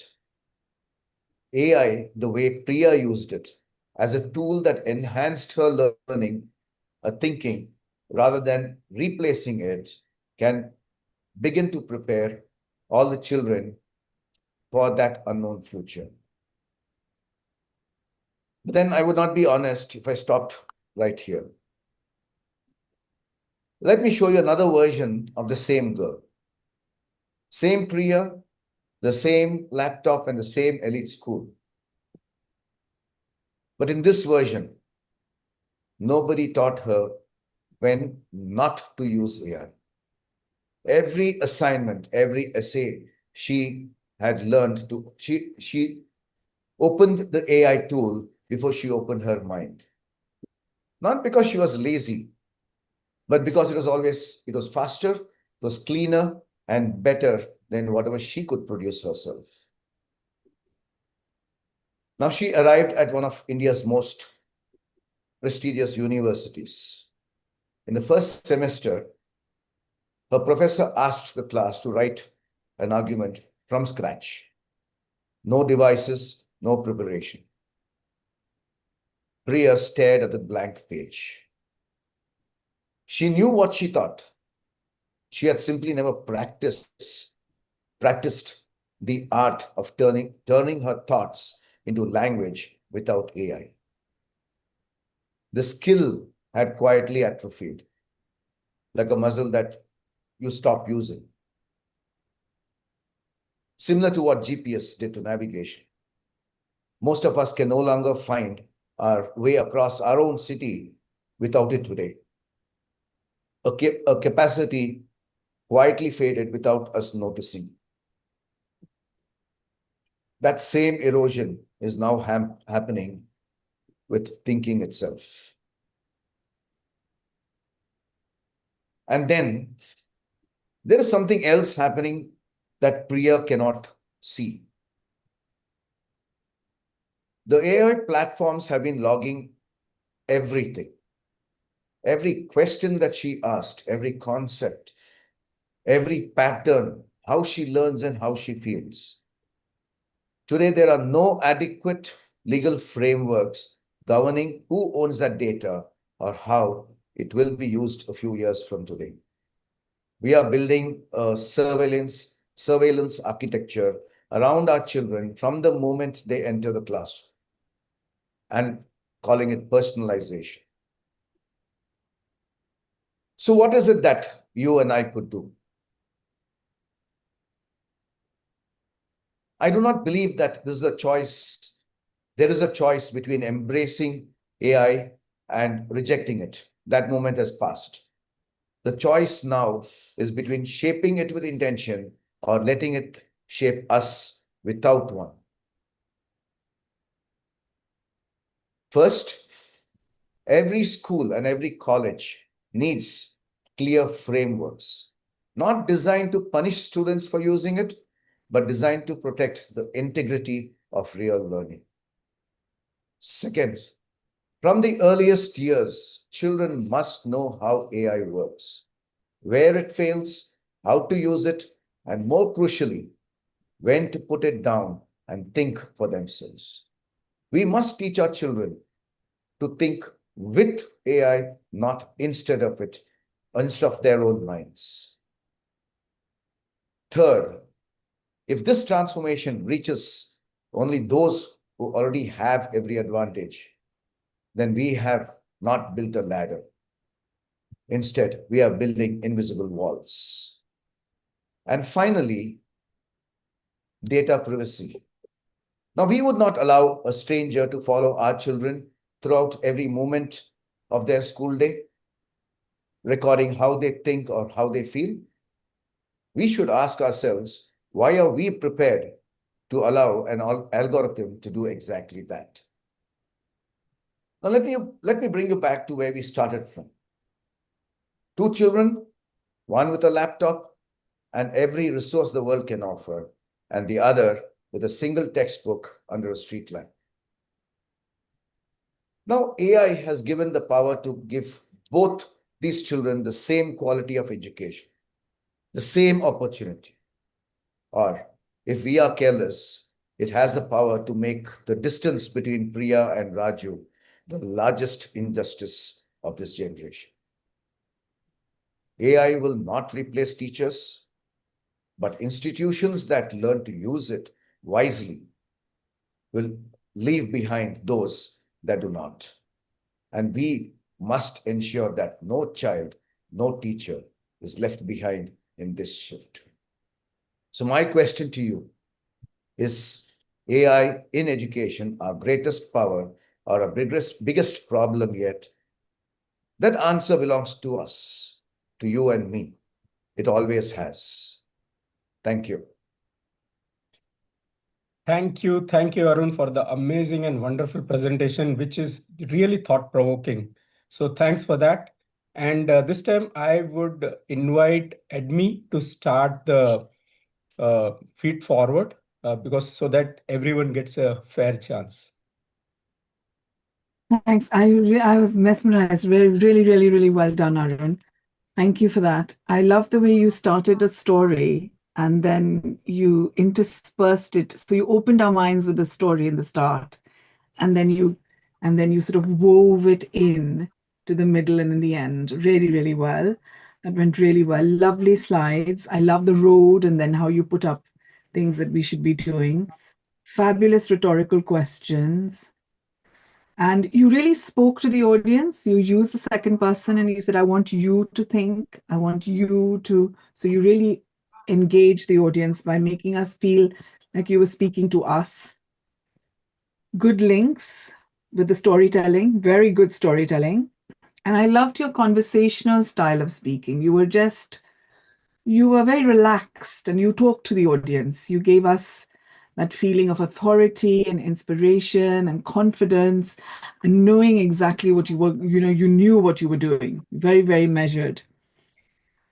And I loved what you said when you said we should teach our children to think with AI, not instead of it, because a lot of us are getting so anxious around it. We're thinking, no, we should keep our children away from it. But yes, include it and not instead of it.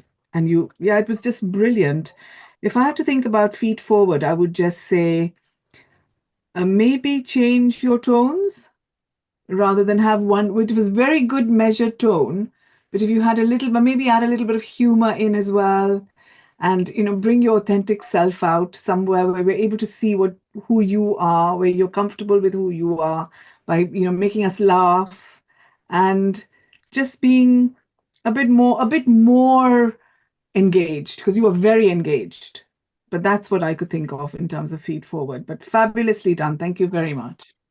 Thank you very much. Thank you. Thanks, Edmi, for the amazing comments and feed forward. So I'll invite Brigadier Sushil to give his feed forward. Amazing talk, Arun. Firstly, I see you absolutely impeccable as far as your appearance is concerned. Thank you. And right in the center of the screen, the way you should, the way you are dressed up, your attire, everything is wonderful. I love the way you started and it went on with a very good flow. I love two things particularly.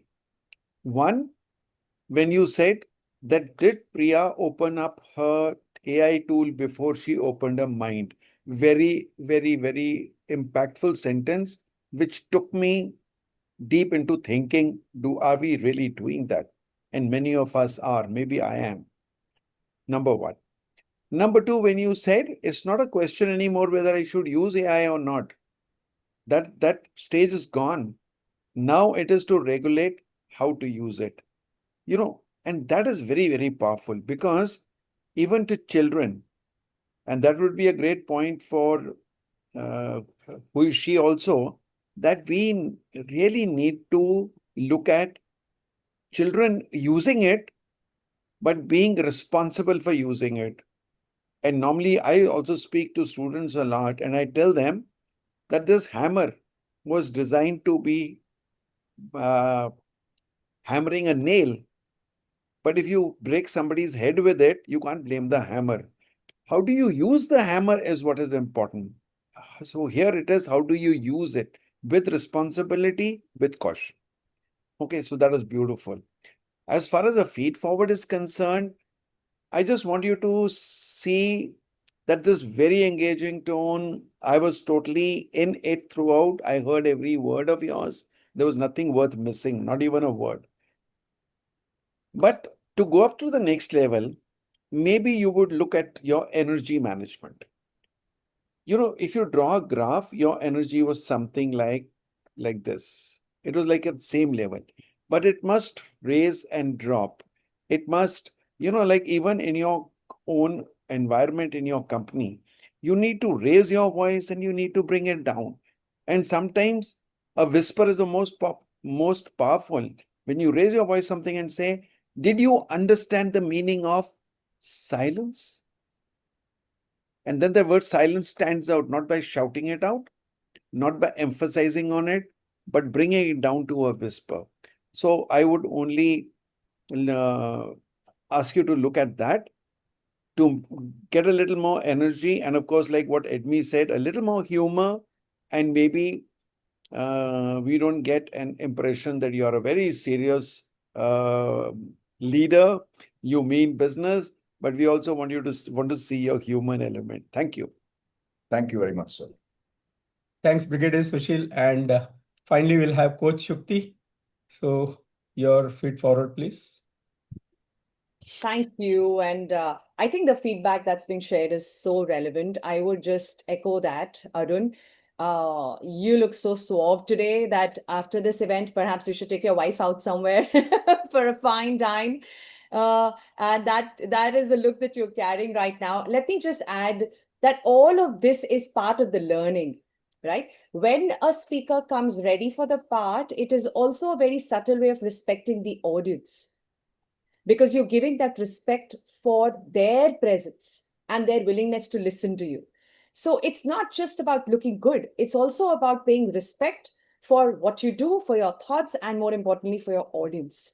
And thank you for doing that. All our speakers have done that so well. So can we have some hearts up on the screen, please?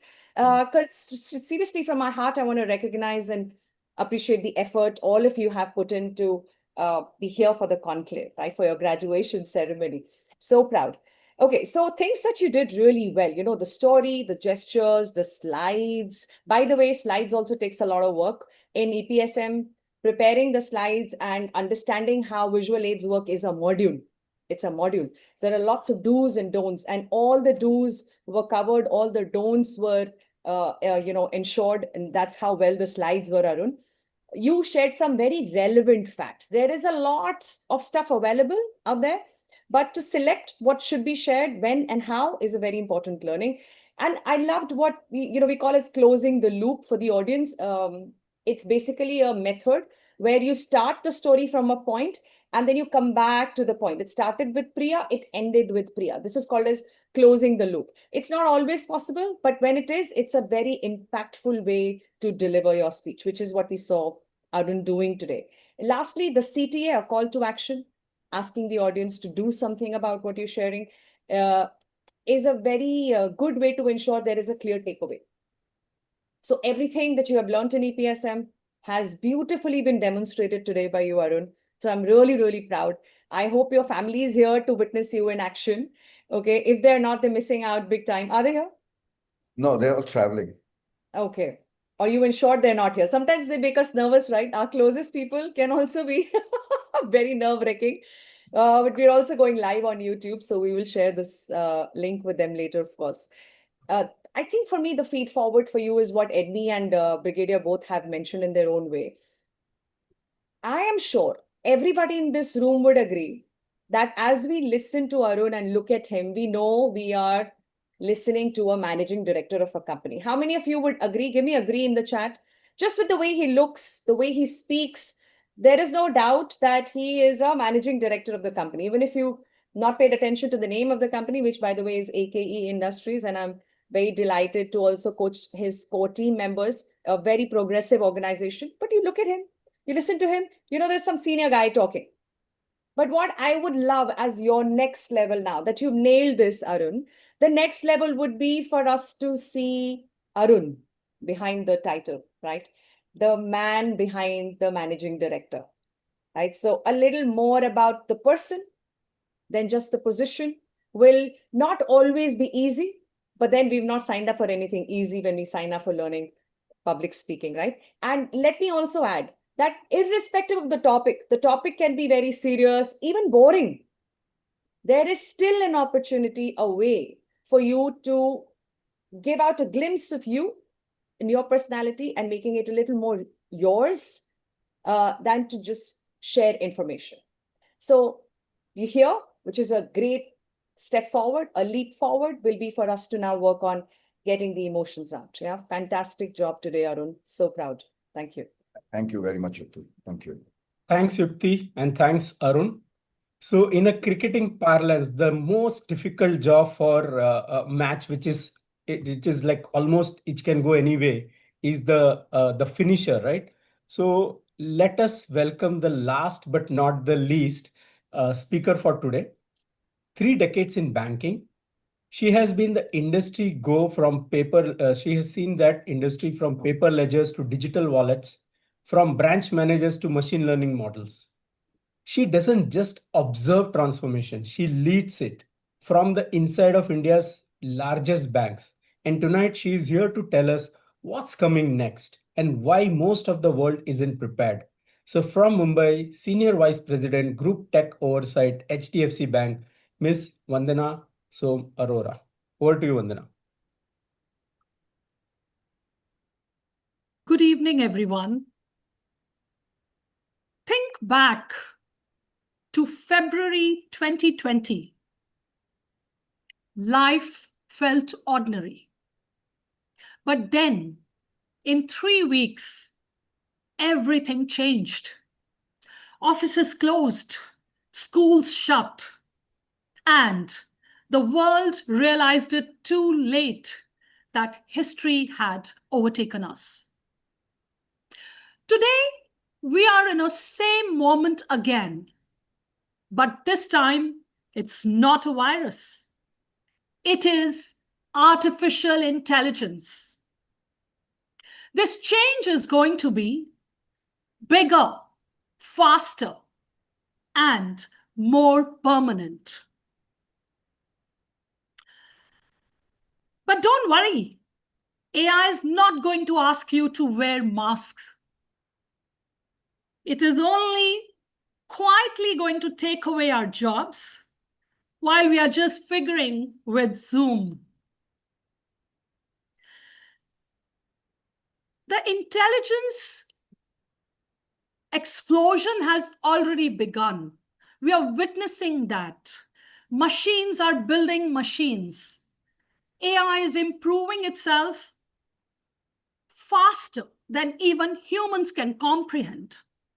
And the truth is, no one is ready.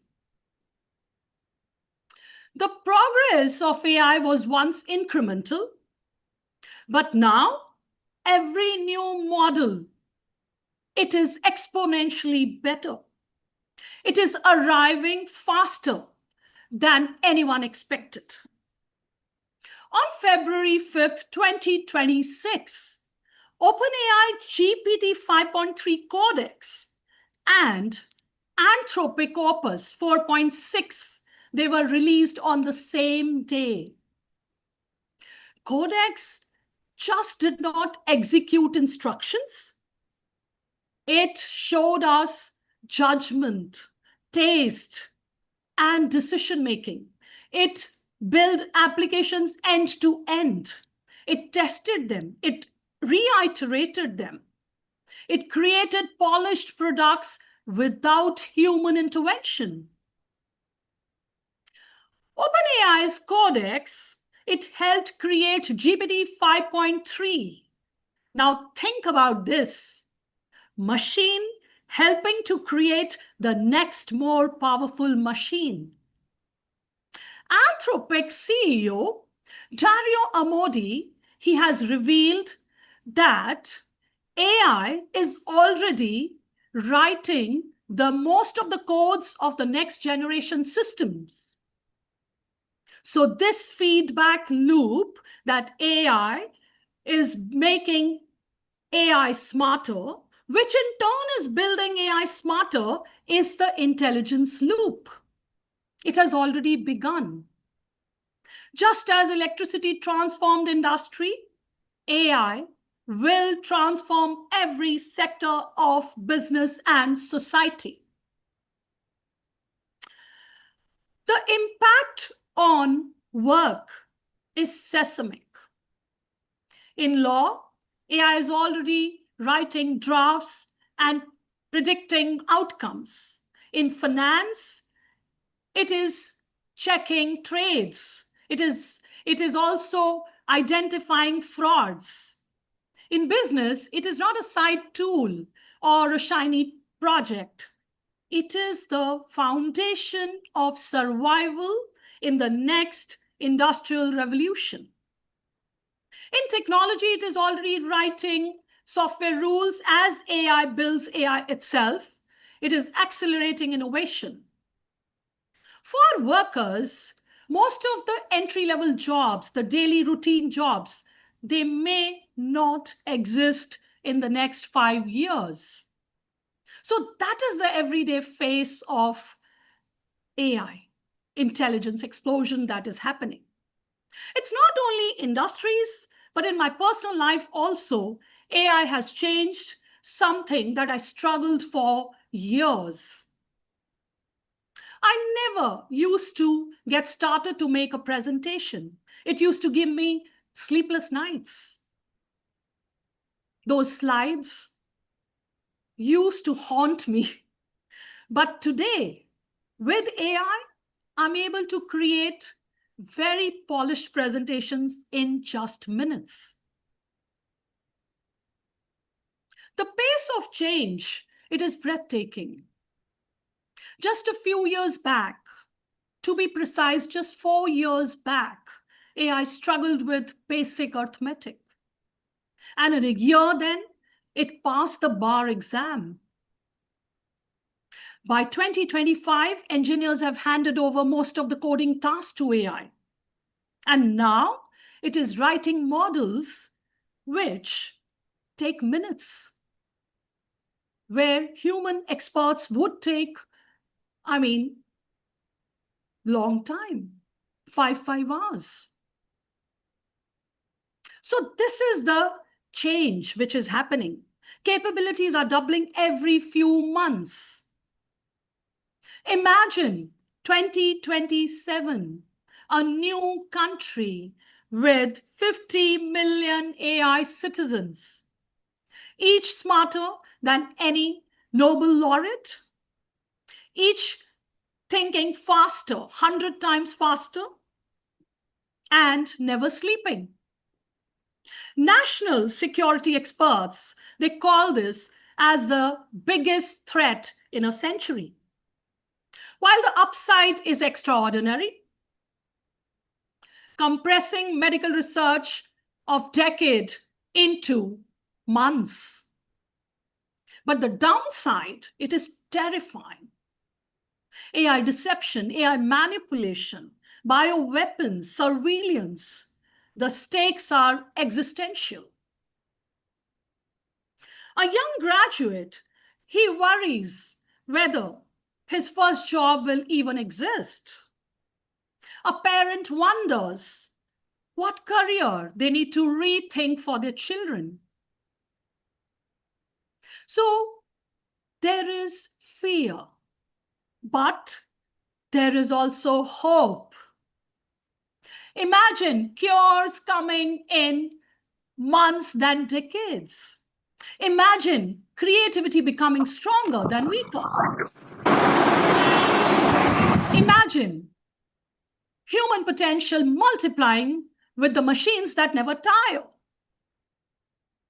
That is the promise, but only if we lead wisely. This is a moment when human intelligence must step up.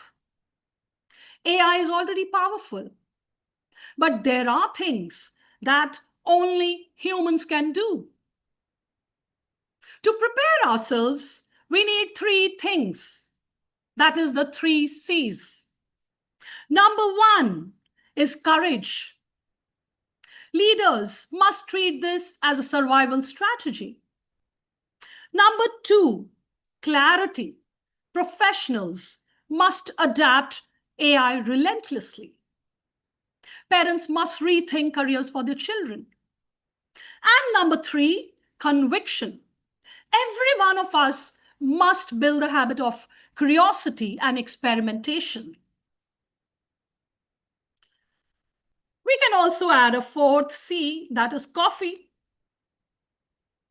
Because to deal with AI, we need more caffeine than courage some days. Last year, in a small hospital in rural India, there was a sudden outbreak of a rare disease. The doctors were overwhelmed, but it was only an AI system that studied the medical data across the world, and it suggested treatments that can save life. But the families were afraid. They did not want to trust the machine. So it took human doctors to stand in front, to explain, to reassure, and to give them the confidence. And that required courage, clarity, and conviction. So this is the rhythm of the future. Machines, they will calculate, predict, and build. But it is only the human intelligence that will lead, inspire, and earn trust. History will remember this as the dawn of the new era, that is the intelligence explosion. The question is not that whether the world will be changed with this. It already has. The question is, will we be ready? So, my dear friends, let us step into the future with courage to act, with clarity to adapt, and with conviction to lead before the machines outpace us completely. Thank you. It was amazing, Vandana. And I would request all of you to share your feedback with emojis. Thank you so much for an amazing presentation. I would say in cricketing parlance, it was like Mahendra Singh Dhoni finishing off the match with a helicopter shot and finishing the match and winning it for India. So thank you so much. So this time, what we will do is we will reverse the order. So we'll invite Brigadier Sushil to start the feed forward, followed with and then we'll continue. Thank you. Okay, this is a wrong time to select me first because I'm still coming out of the hangover. Let me first face the hangover. Vandana, it was too good. Thank you, sir. And what I'll tell you, out of all the 5 speakers, if there's somebody who never looked left and right, never looked at any notes, was absolutely like what Edmi said, be yourself. And I didn't see Vandana, I saw you. I didn't Thank see you, the senior vice president of HDFC. I saw you, Vandana, talking. Very good. Thank Very you. good. There were, and you know, it was so balanced in content. You brought in your personal examples to say that how you were horrified with PPTs and how you could make them. And when you came to the 3 C's, you did bring in a little sense of humor when you added coffee to it. So it was all in all something very good. Now, I'm not stuck to tell you anything to go forward. I think just maintain it. Maintain it. Thank you, sir. All that I can say is that the impact that you created with your body language, with your emphasis at the right words, your pauses at the right place, they were absolutely great. But all that I would look at is a little now balancing it out to, in many ways, I thought it was getting a little too much. So maybe you can just mellow it down to bring it into a little balance. But really speaking, even that, no, maintain your originality. You are doing a great job. Thank you, sir. Thank you so much. Thank you, Brigadier Sushil. So over to Edmi for your feed forward. So Vandana, I just want to say you really were in your authentic self. Yeah, I could really see that. There was no layers of anything, nothing feeling like, oh, this is pulling me here or there. You were dressed, you are dressed well. Just like Arun, I didn't talk to Arun about how well dressed he was, but I think he was well dressed. You're really dressed for the part. And it's not about well dressed, it's about being dressed for the part. You are the speaker, you are the authority, you look like an authority, you talk like an authority, you structure your words like you're an authority. And I loved your words. Oh my goodness, there was so much authority in all your short, sharp sentences. Your start was really good because you gave us an authoritative start. You said, think. And immediately we were in that mode of, yes, we're going to have to think now, switch on the brain. Yeah. And and the analogies were really good.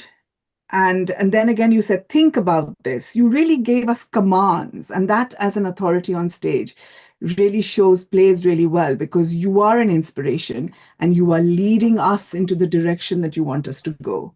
And that was really amazingly good. I loved the way that you structured your words. You really took time to make sure that the words were structured in a way that you wanted us to hear rather than just come out and give us information. So that was really, really good. You used the power of three, the rule of three really well. And when you added the fourth element, you paused because you gave us that time to take in the three. And then you paused and you added the fourth element, which was caffeine. And you did it with humor, which was so good. Thank you, ma'am. And then you talked about clarity, courage, and conviction, and you repeated yourself. So repetition is such a good way of helping us to learn. So all in all, really good. But what I liked about what Sushil said was sometimes when we are these powerful speakers, we can be quite overwhelming for the audience sometimes. Yeah. So having that little flow of slow, soft, high again can give those in the audience who maybe can't take that largeness on stage, it gives them that connection as well, where you're connecting with them as well. But other than that, you knew your topic really well. You knew exactly what you were doing. And feed forward, I would just say, would be think about how you could glide on stage, where you're moving from one direction to the next, up and down in tones. Sure, But ma'am. really well done. Thank you, ma'am. Thank you so much. Thank you, Edmi. Thanks for the amazing feed forward. So I would now request Coach Shukti to do two things. So one is a feed forward for Vandana and a feed forward for the audience who is also listening to us so that they know what is what is the next step that they can take with you. Sure. Thank you. Thank you, Anand. I am right now feeling very emotional, Vandana. Really. When it's a feeling that a mother gets when the child is praised, from all the practice sessions and all the feedback and all the effort that we've collectively put into getting you to who you are as a speaker today has been such an amazing experience for me as well as your coach. And that just makes me feel so proud that somebody who is already a senior person in an organization understands that it's not the organization that's responsible to help us get to our next level. It's our individual responsibility, right? And when you show up for this kind of learning, you show that responsibility towards yourself, your career, and most importantly, the self, like the person, like I can be better. And so I need to know how to get to my next level. And that's what makes me respect people when they have this desire to be a better version of themselves. In fact, that's what my entire tribe is all about, whether it is spiritual leadership or it is public speaking or it is the skill set development, etc. I think that's a vibe we all share in common. That's the intention we share in common. And today was such a perfect demonstration of all that learning that has gone behind this conclave and your journey, Vandana. Everybody talked about, the personal story, the humor, the energy. Every time somebody goes somewhere else, you're like, and that energy just brings you back. Oh, sorry, what did I miss? So that's very important. Like as I've always said in the program as well in the course that a speaker's energy has to be here because the audience borrows our energy. It's very difficult to listen. It's easier to speak, and not many would understand that at one go. But when you kind of put yourself in the audience shoes and you're there, and kudos to all these people here. Thank you so much to our audience. I think let's just kind of applaud for every single person here for the last 2 hours, a little more, 2.5 hours, just patiently listening to every speaker. I see so many people making notes, they're giving feedback. It's very difficult to sit and listen and concentrate, right? It's very difficult to find that motivation to take that time out on a Sunday and sit down with a notebook to see, okay, you know what? I didn't get the opportunity to be a speaker, but I still have a lot to learn and I'm going to learn something today. So huge respect for every single person in the audience who joined us. Thank you so much. And as Anand said, the journey doesn't end here. It will be the smallest of gestures that I can extend if I could give you another learning session after this conclave. Because of the way my calendar looks, I don't see it happening in April. But in the first week of May, 7th of May to be precise, at 7 o'clock, I would love to meet you again for an hour and share with you some very practical ways to overcome stage fright forever. How many of you would be keen to be a part of that learning? And this is a small gesture from my end. So it's an invitation for you all to be a part of that program for an hour, where I will talk about where the stage fright comes from, to what extent do you have it, and what are some very practical ways to overcome that forever. That will be my intention. If you think that will be valuable, I'll be very happy to make time and share that insight with you. Yeah, so Dia, can you please put the details? We'll put the details in the group. You'll also put the details here in Zoom. Vandana, for me, the next level for Vandana is to allow yourself to engage with the audience. You're a complete package now, right? You've got it all in place. Now allow yourself to just make it a little informal. Bring them in a little bit, a little question, maybe a quick response they can give in a word. Things like that, where we don't have the liberty to get into a dialogue, but taking a pause for them to respond to something while you are still delivering would be the next level for you. So Sure. very, very well done, Vandana. Thank you. Thank you so much. Thank you, everyone. Thank you, ma'am. Over to you, Anand. So thanks, Coach Yukti, and thanks to each and every speaker who came on the stage. And I will hand it over to Sakshi now for the closing remarks. And before that, any word from the jury based on whatever you experienced today, overall experience, any feed forward for us to improvise, that will really mean a lot to us. Thank you. So And Admi, while, first, while jury takes some time to put their thoughts together, because they've also been really concentrating on every speaker giving such useful feedback. I want to just quickly take you through a 2-minute clipping of how our speakers entered the program. Would that be fun? Give me fun in the chat if you would like to watch. And that's the little surprise I had for the speakers today. Okay, we've kind of put together a little bit from the initial videos when we were in the learning process. Would you like to watch that? Give me fun in the chat. And while we go through this video, the jury can take that time to put their thoughts together and share their experience of the conclave with us. Dia, can you quickly play that for us, please?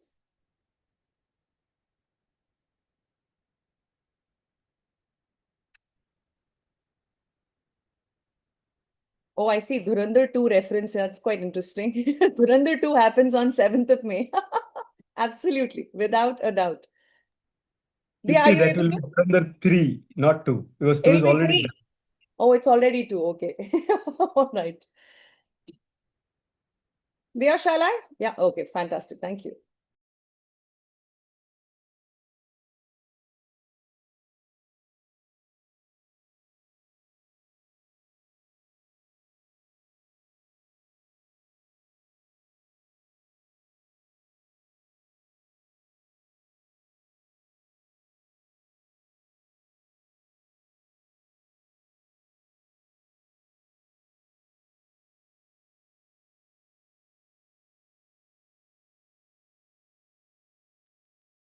Yeah, some issue with my It's okay, Dia. computer. I'm Let it sharing go. It's with all my. I'm sharing with my.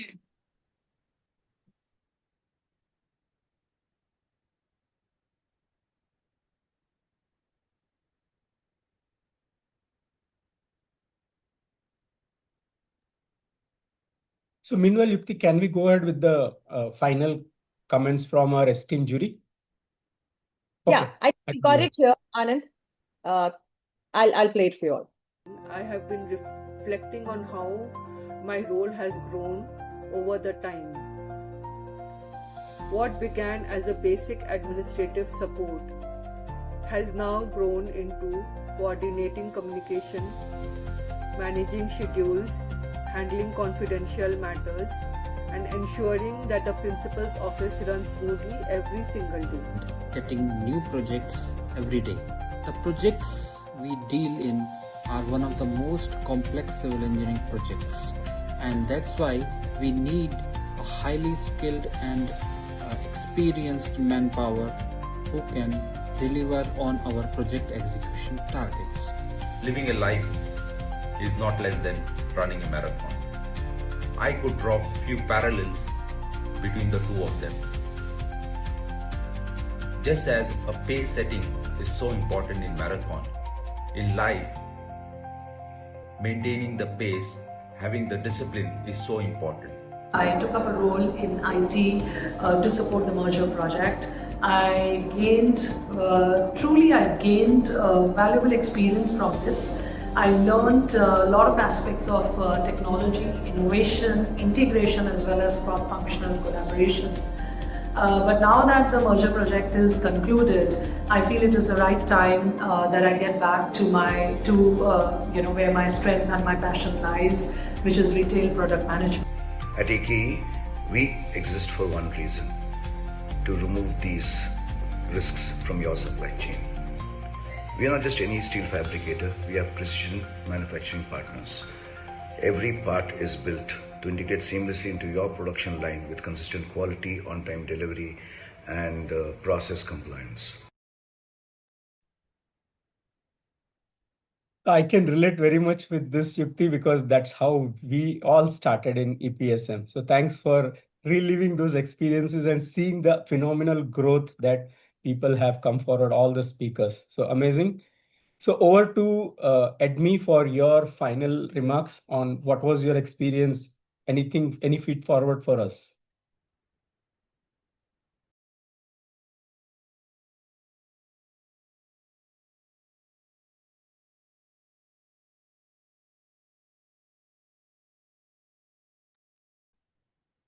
Edmi? Is she there?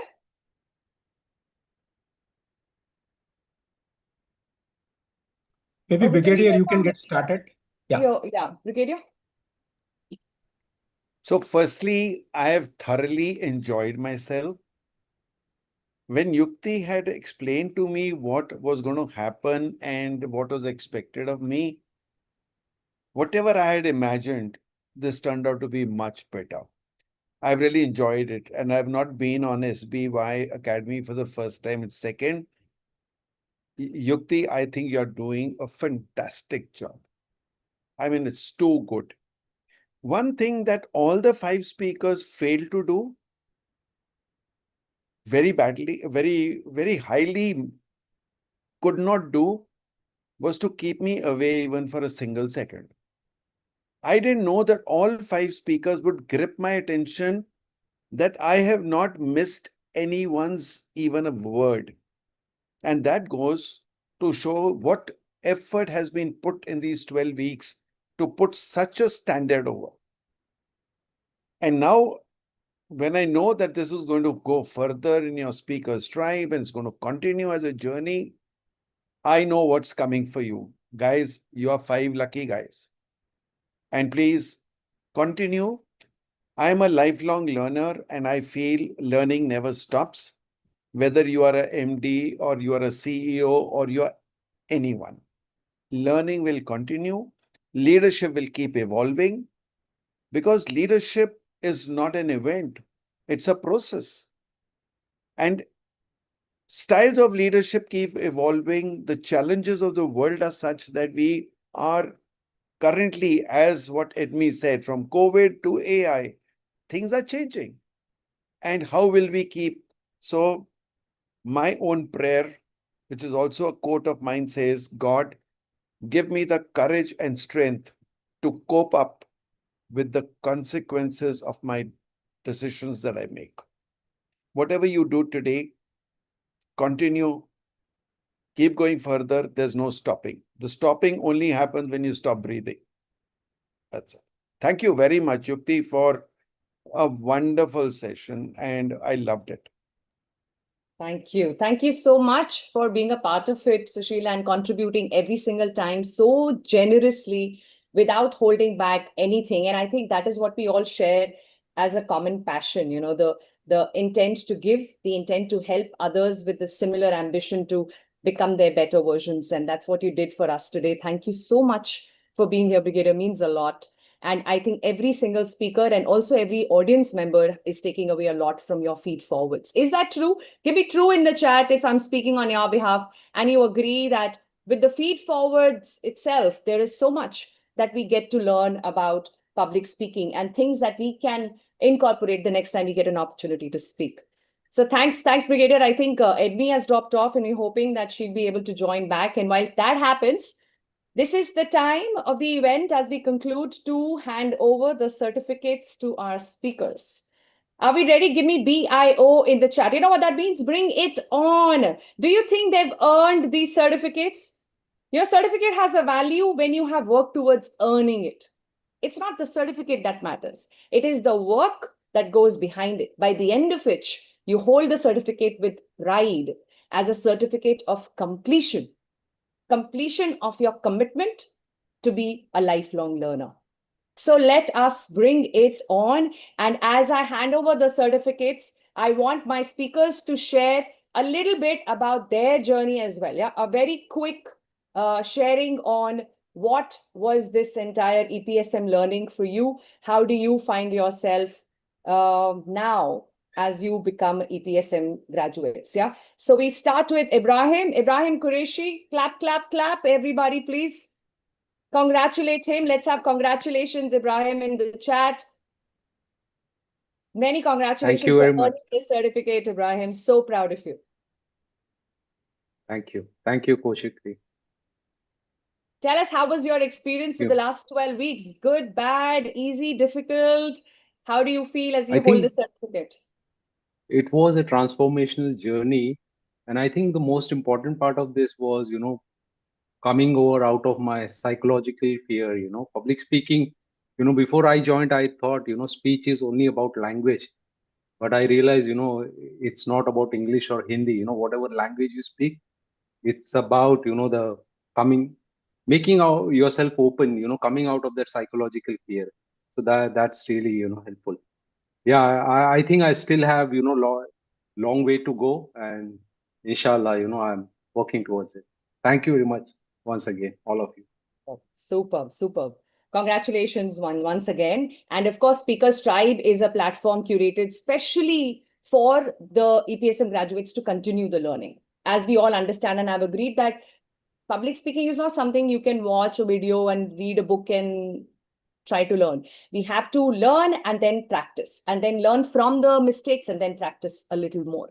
That's the fun part of this learning. And it has to be fun while we're at it. And that's the kind of fun we've had in the program as well. Okay, so thanks once again. Let's now bring in our next graduate, and that is Vandana. Clap, clap, clap for Vandana, please. Let's congratulate her in the chat, everybody. Vandana, thank you so much. Thank you. How do you feel holding the certificate today? Oh, yes, it is absolutely what I was looking forward to. And I think this whole program, it has brought back my voice, brought it back, because somewhere I had lost it in between. And so I think 12 weeks really, really has made a difference. Thank you so much. Wonderful. So proud of you. You absolutely deserve this and miles to go, as we know. Thank you. Thank you, and all the best, Vandana. Very well done. All right, let's bring in our next graduate. Please congratulate Hoishi in the chat. Come on, imagine this to be happening in a large auditorium, which is what they all deserve to have any which way. But with your presence, you're already feeling that big and that grand. So please congratulate Hoishi. Hoishi, over to you. Thank you. Thank you so much. It has actually been a transformational journey for me. but I know I have a long way to go. But as you have always said, practice, practice, practice. So I'll keep doing that. Thank you. Thank you for giving yourself an opportunity to be out of the shell. And now what we need to do is break the shell forever. So there's no going back into it, right? That's what matters. Thank you, Aishi, and congratulations once again. Arun Kumar TS, please put your hands together and congratulate Arun as our next TPSM graduate. Arun, how does that feel? Thank you very much, Yukti. I think public speaking in to my knowledge, before I joined this EPSM, was speaking on stage. I never realized, I realized that it was daily speaking, the way we talk to our teams and other people, only after you told me about that. And purely because when I talk to my team and other people in my industry, it is purely technical, which is very easy because it comes naturally to me. But talking something totally different out of my comfort zone, not related to my industry, was something which was very difficult, and I've learned to some extent to do that on your course now. I mean, I've learned what are the tools and techniques are required. I need to practice a lot on that. And I never knew that humor could be brought in even to some technical discussion also. Yeah. I think a lot. I think thanks a lot for making sure that I enrolled in this program and completed it. Thank you very much, Yukti. Fantastic. So proud of you as you hold this certificate of completion. You know, that's the key word, and that's what matters. It's easy to say I'm open to learning. It's very difficult to show that commitment and stay with it. And that's what you all have done today. And hence you've earned this. And I'm so, so proud as I extend it to you. Thank you. Let's bring in PC Prakash Chand Upadhyay. Many, many congratulations for being an EPSM graduate, PC. Thank you, ma'am. It's had been a wonderful experience of last 12 weeks, and today's was the icing on the cake. Like the feedbacks, the valuable feedbacks we got is really amazing. I will look back again and again this video to refer and for the feed forward. And yes, it changed my perception about the public speaking, that from a technical background, how does it matter whether your tone matters or not, body language, how does it matter as long as your content is strong? But that came out that ultimately, whatever we do, we have to convince and persuade people to work in a particular way to achieve our goals. So public speaking matters in every field. And I thank Yukti ma'am for giving us this opportunity of great learning experience. Thank you very much. My absolute pleasure. And once again, thank you for being you, to all of you, right? It's a very big commitment we make to ourselves when we commit to learn and drop the baggage of success, drop all the trophies and achievements and accolades and become a student once again. That is what makes you so special. And that is what gives me the motivation to keep going and adding as much more as I can in terms of value and learning, which is what we intend to do on 7th of May as well. So please be there, join us. Let us see if this fear can actually be overcome. And once you overcome that, what is it that you cannot achieve? As somebody said here, I think Vandana mentioned, finding your voice is a huge, huge achievement. And that might not reflect so well on a certificate, but it reflects in your identity. If you're able to get that, what more can you ask for? So I hope to make that as a day to start finding that voice for yourself when we meet on 7th. And before we conclude, since Edmi is back with us, I would love to hear from you, my dear. Such amazing friends I have. So blessed to have Sushil, Edmi in my life. They're always a call away. I just have to make one call and say, hey, you know what? I'm doing this conclave and I need you to come in as jury. And they jumped in straight from the UK down here with us. Thank you, Edmi. Tell us, how was your experience? You're very welcome. It was absolutely fantastic. Thank you so much. It's such a privilege to be part of such a wonderful program that you have created, and the lovely space that you've created as well, Yukti, because the kind of people that we're surrounded with really speaks about who we are. And it's such an honor to listen to all your fabulous presentations, so much to learn and so much to identify with as well. Because when Vandana talked about finding your voice, it really moved me, because I felt, for me, finding my voice is a daily challenge, because I stammer when I speak, and I know how I have to constantly be aware that I have to speak slowly, be more measured, so I can be calm. And we all really want to be heard, understood, and seen, right? And when we're speakers, and when we're communicating and being aware that we're communicating, that's who we are. And to stand in your authenticity is brilliant. So thank you. I've really enjoyed it, Yukti. And I hope, and I feel one thing you can take away today, all of you, is that find out who you really are inside and stand in your authentic self. Be proud of who you are, because just as we all have a thumbprint that's very unique to us, we have something within us that is unique. And Yukti, you are creating a legacy here, because you have created this beautiful space, and each one of us can create a legacy for the world and have an impact. Thank you. Thank you. Thank you so much for being a part of us, for being a part of this tribe, and for all your contribution to and today and forever, like that you've been making and joining us with all the insights. Thank you, Edmi. Thank you, everybody. Special mention to the two MCs. Do you know the names of the MCs? The two people who weaved it all together, holding the event. Give me their names in the chat. And as you do, let's also add a little thank you there. Because without the MCs, there is no ceremony without the masters of ceremony. So Anand and Sakshi, let's have you up on the screen so that I can thank you both for all the effort. Let me tell you, there's been hours of coordination between the two of them, putting the whole script together, flow together, and of course, supported by an amazing team. I'm blessed to have Dia, Tanya, Dipashri, Khushi. I mean, without these people, I can only dream and plan, and nothing of that can come to life if I don't have a team like this. So thank you so much. Let's hear it from you both, Sakshi and Anand, and then of course Tanya and Dia as well. So from my perspective, first and foremost, thanks for the opportunity. So I was on the other side of the fence when I was one of the speakers in the second conclave, which was actually an offline event. And it has been amazing transformation from me in terms of doing that and becoming better and better as a speaker. I know I still have a long way to go, but I think I was able to keep the audience engaged in the initial part when we were having more and more people join in. And that was really amazing. And the way I worked with Sakshi, so thanks to her also for all the support, and obviously to your team for getting us all the inputs, giving us all the inputs. Thanks so much. Thank you, Anand. Thank you for your work. It was really, really well done. Very well done. So proud of you. Sakshi?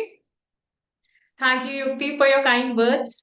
And thank you once again for giving me such a lovely opportunity to have this experience as an MC. Last year only I got a chance to complete my EPSM training, and I still remember those days, how I was and where I came. And all the credit goes to Yukti, because I was not even confident to speak on camera, but because of her efforts and all the valuable guidance that she has provided, I'm grateful that I'm able to speak so confidently today. And as Anand rightly stated, there's a long way to there's a long way to go. And yes, so the journey is going on. Thank you so much. And thank you so much, Anand, for the lovely coordination. And to the team as well, Dipashri and others. Thank you, Sakshi. You did a fab job today. Do we agree?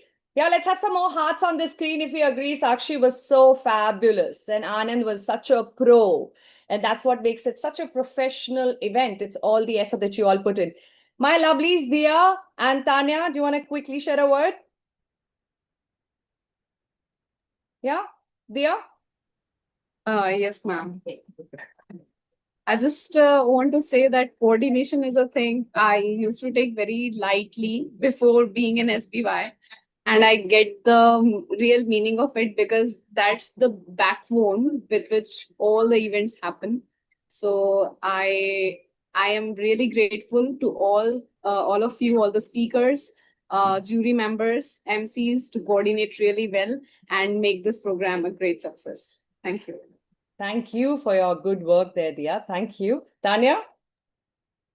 It has been more than a pleasure for me to work for Yukti ma'am and be part of such wonderful experiences. I always try to give my best. I love my team members. I loved you, all jury members, speakers. Just keep it up. Keep up this fabulous job. I want more and more of this. Yeah. Let's keep doing more and more, shall we? Yes. So 3 cheers to batch 11 and all the very best for those who will find their spot in batch 12, which will be coming out real soon. In the meantime, let's overcome this stage fear, the number one fear in the world, and make it a fear that is not part of your fear list, at least. And that happens on 7th at 7 o'clock. So please be there. And thank you to my lovely, lovely audience. I always keep telling speakers, we are not a speaker until we have an audience. And having an audience like you all who stayed with us till the last minute means more than I can say or my team can express. So thank you once again. With that, we conclude Public Speaking Conclave, the 11th edition, and can't wait to see you for the 12th one. Thank you. God bless you all. Thank you. Thank you. Thank you, everyone. Thank Thank you. you. Thank you, everyone. Good night.